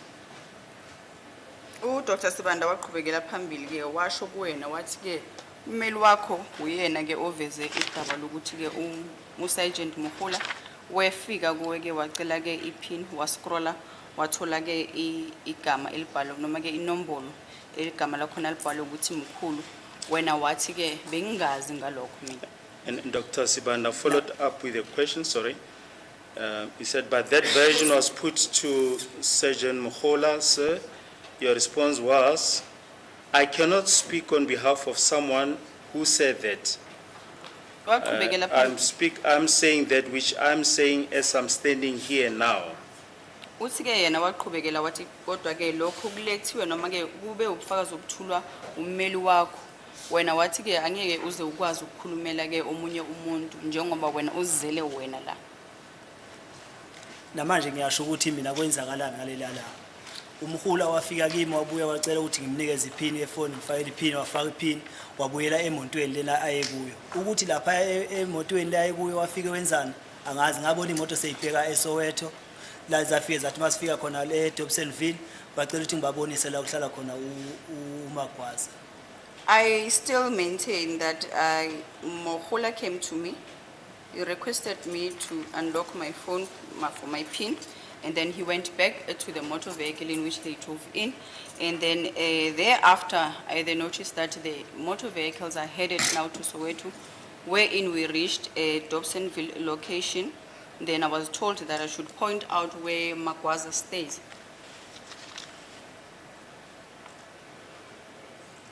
Now, according to your version, after you had input your PIN or your password, you say Sergeant Mkhola went to the Red Golf. Did she come back Uthi ena to wena the ngoku- vehicle wherein you were?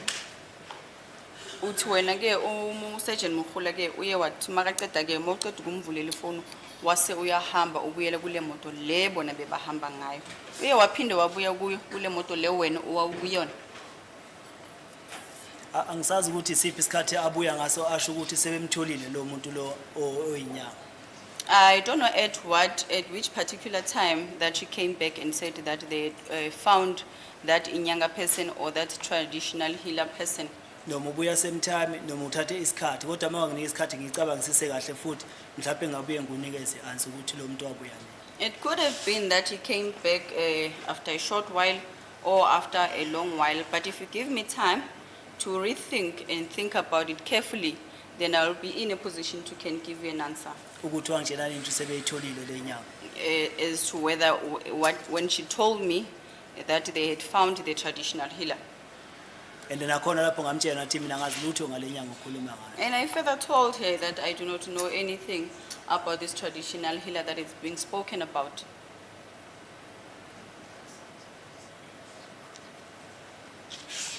Yes, how much time do you require to think about that? Mhlambe isikhathi ongasidinga ke ukuthi uqabangisise kahle lo daba ngabe isikhathi esingakanani. Anginalo ulwazi ukuthi ngayicabanga emva isikhathi singakanani. I do not know as to how long I will need to think about it.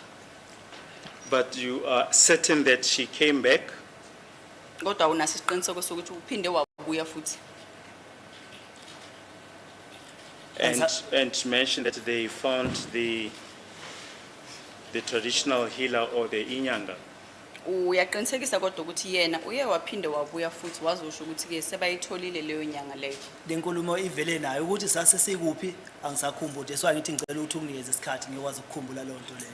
Yes, she came up with that statement that they had found the Inyanga. So that's why I'm saying I don't know at which point where we at, wherein she said that. But if you give me time, then I'll be in a position to can Kodwa rethink. uyovele no ukuthi useyitholile inyanga. But she's the one that brought the information that they had found the traditional healer. You see, in your evidence in chief, when you testified, you said she mentioned that she got what she wanted, Kodwa ke bufakazi- not that she got hold of the Inyanga or traditional healer. manje ke bufakazini bakho nama uthula ubufakazi bakho uthe ke umuhula uthe sekakutholile lokho ebekufuna awuzange usho ukuthi wena sekayitholile leyo nyanga leyo. Wathi useyitholile inyanga. She said that she has found the traditional healer. No, your evidence was that you input your password or PIN in your phone. To unlock it, she went to the Red Golf. She came back after using your phone and said she got what she wanted. Wena ebufakazini bakho ke okuthulile ukuthi ke wena umuhula weza kuwe wafuna ke ukuthi ena umvulele umakhala ekhukhwini wakho wasewenze njalo wahamba waphindela kule moto le ekade bahamba ngayo wathi maseke buya futhi washo ukuthi ke ukutholile lokhu ebekufuna. Bangibeke kanjalo ukuthi angikhona ngesikhathi sokuthi ngicacise kahle ukuthi wayekhuluma ngani. Wathi useyitholile inyanga beyifuna. If that's how I put it, maybe I did not have ample time to explain it further But she did say that she has found the traditional healer. Which traditional healer was she referring to? Inyanga yiphi le bekakhuluma ngayo? Angimazi. I don't know. Did you not ask her? Awuzange umbuze? Cha, No.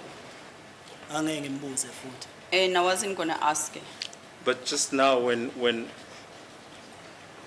you resume your testimony after the long adjournment, you say you testify that they phoned Magwaza.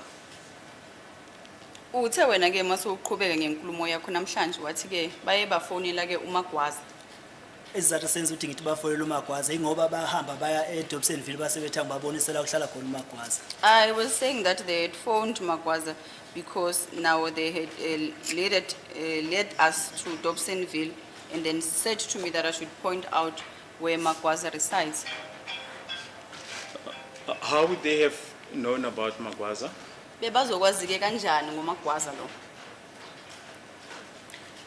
Ingakho ngicabanga ukuthi bafike efonini yami bakhipha amanamba kaMagwaza bamfonela ifoni yami noma bamfonela ifoni yabo angazi yiba bangachaza lapho ukuthi bona bathola kanjani uMagwaza kodwa kusala ubagcina sethi makufika eDobsonville bathi ngibabonisela okuhlala khona uMagwaza. That's why I'm saying I think that they scrolled on my phone and found Magwaza's numbers, and I don't know whether they used my cell phone to call Magwaza or they used their own phone to call Magwaza, because later after that I then noticed that we were headed now to Soweto in Dobsonville, wherein I was told to point out where Magwaza stays.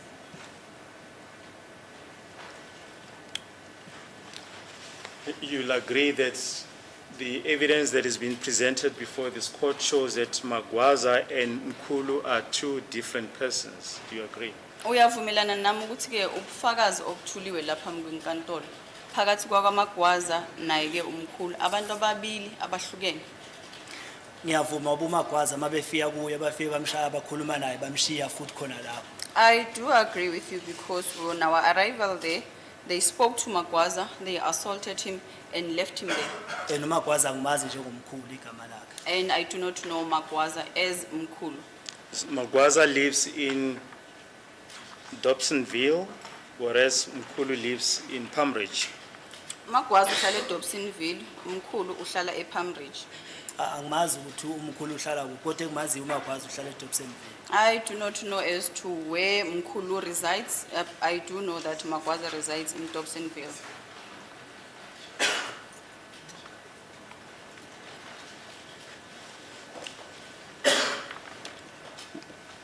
Was Magwaza your traditional healer? Ube inyanga yakho yini uMagwaza? Cha bengesinyanga. No, he is not. He was not a traditional healer.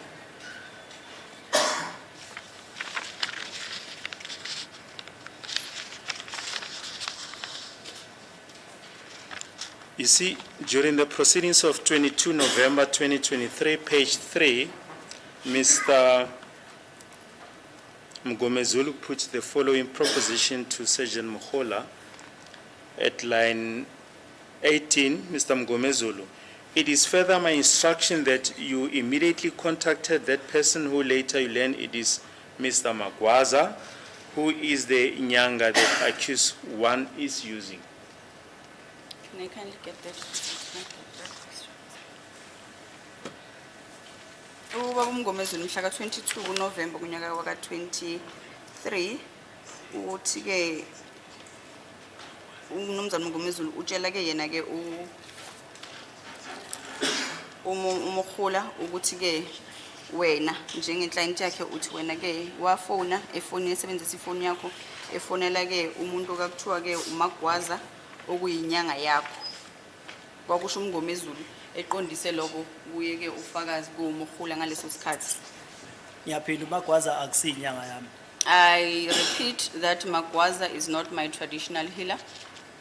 And ukuthi uMgomezulu mayebuza imibuzo wayebuza kanjani kuMkhulu angeke ngikwazi ukukhulumela lelo side lelo. I would not comment further on what Mgomezulu, on the questions posed by Mgomezulu to Mkhula. So once again, you differ from the proposition that was made by your then legal representative, Mr. Mgomezulu. Futhi ke wena uyakuyahluka ke lokho kushoyo nakuloko okwashiwa ummeli wakho ingaleso sikhathi umnumzana uMngomezulu. Mina nguzelela ibhoxini uthi ngizokhulumela iside lami ukuthi iside lami lithini la ngingaphansi kwesifungo. The reason why I'm here on this witness talk and under oath is to testify for my side and say my story. Ngoba lo muntu abathi bamfuna akusiyena uMagwaza lo abafika kuyo. And the third person that they were looking for, it's not the same Magwaza that they got to.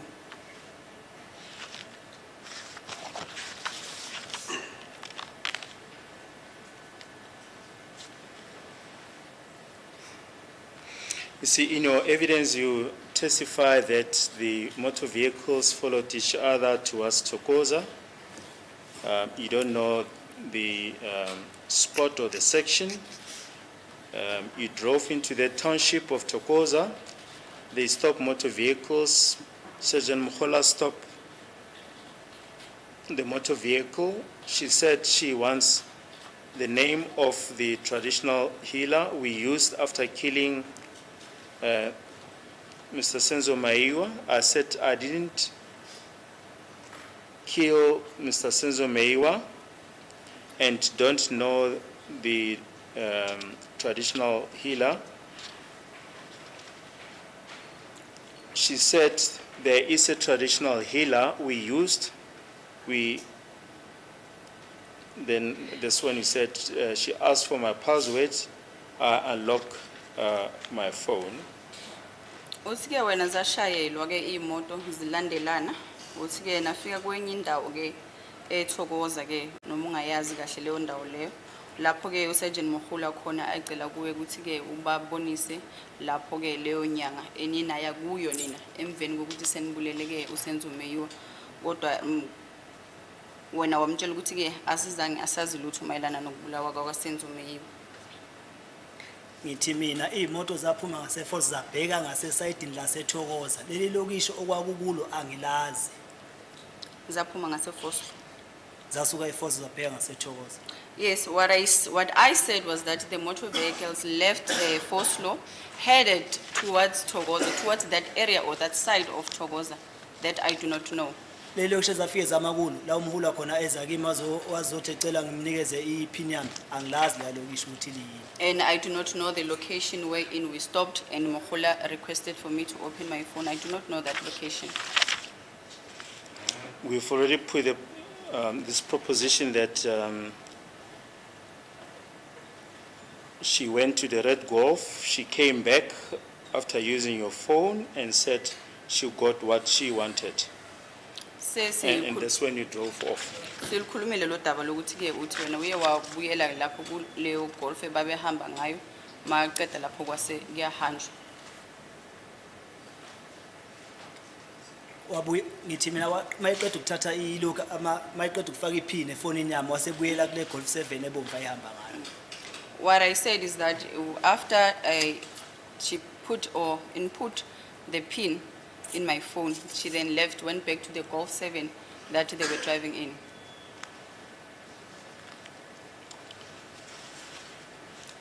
We did not quite get your response. Did you know Mr. Magwaza before this particular date, the 31st of May 2020? Asizange siyithole kahle ke impendulo yakho ekutheni kulombuzo lokuthi ke bowazana wena yini naye umnumzana Magwaza lo ngaphambi kwe-30 zaka May kunyaka ka-2020.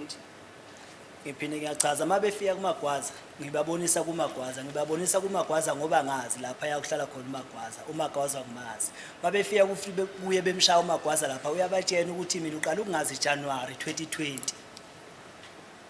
I said that we proceeded to Magwaza's place, the Magwaza that I know.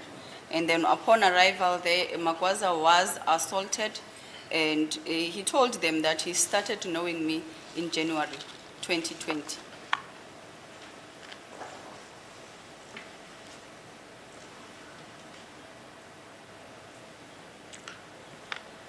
And did you know him to be a traditional healer Ubumazi or a sangoma? njengenyanga noma kuyisangoma. Cha bekumanje umuntu engimaziyo nje. No, he was just a well-known person to me, a known person to me.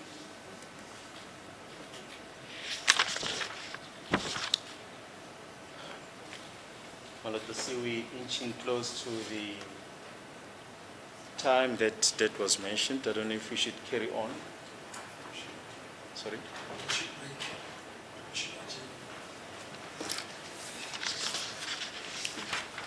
My colleague is suggesting that we should adjourn for accused number 2 to get medical attention. Okay, fine.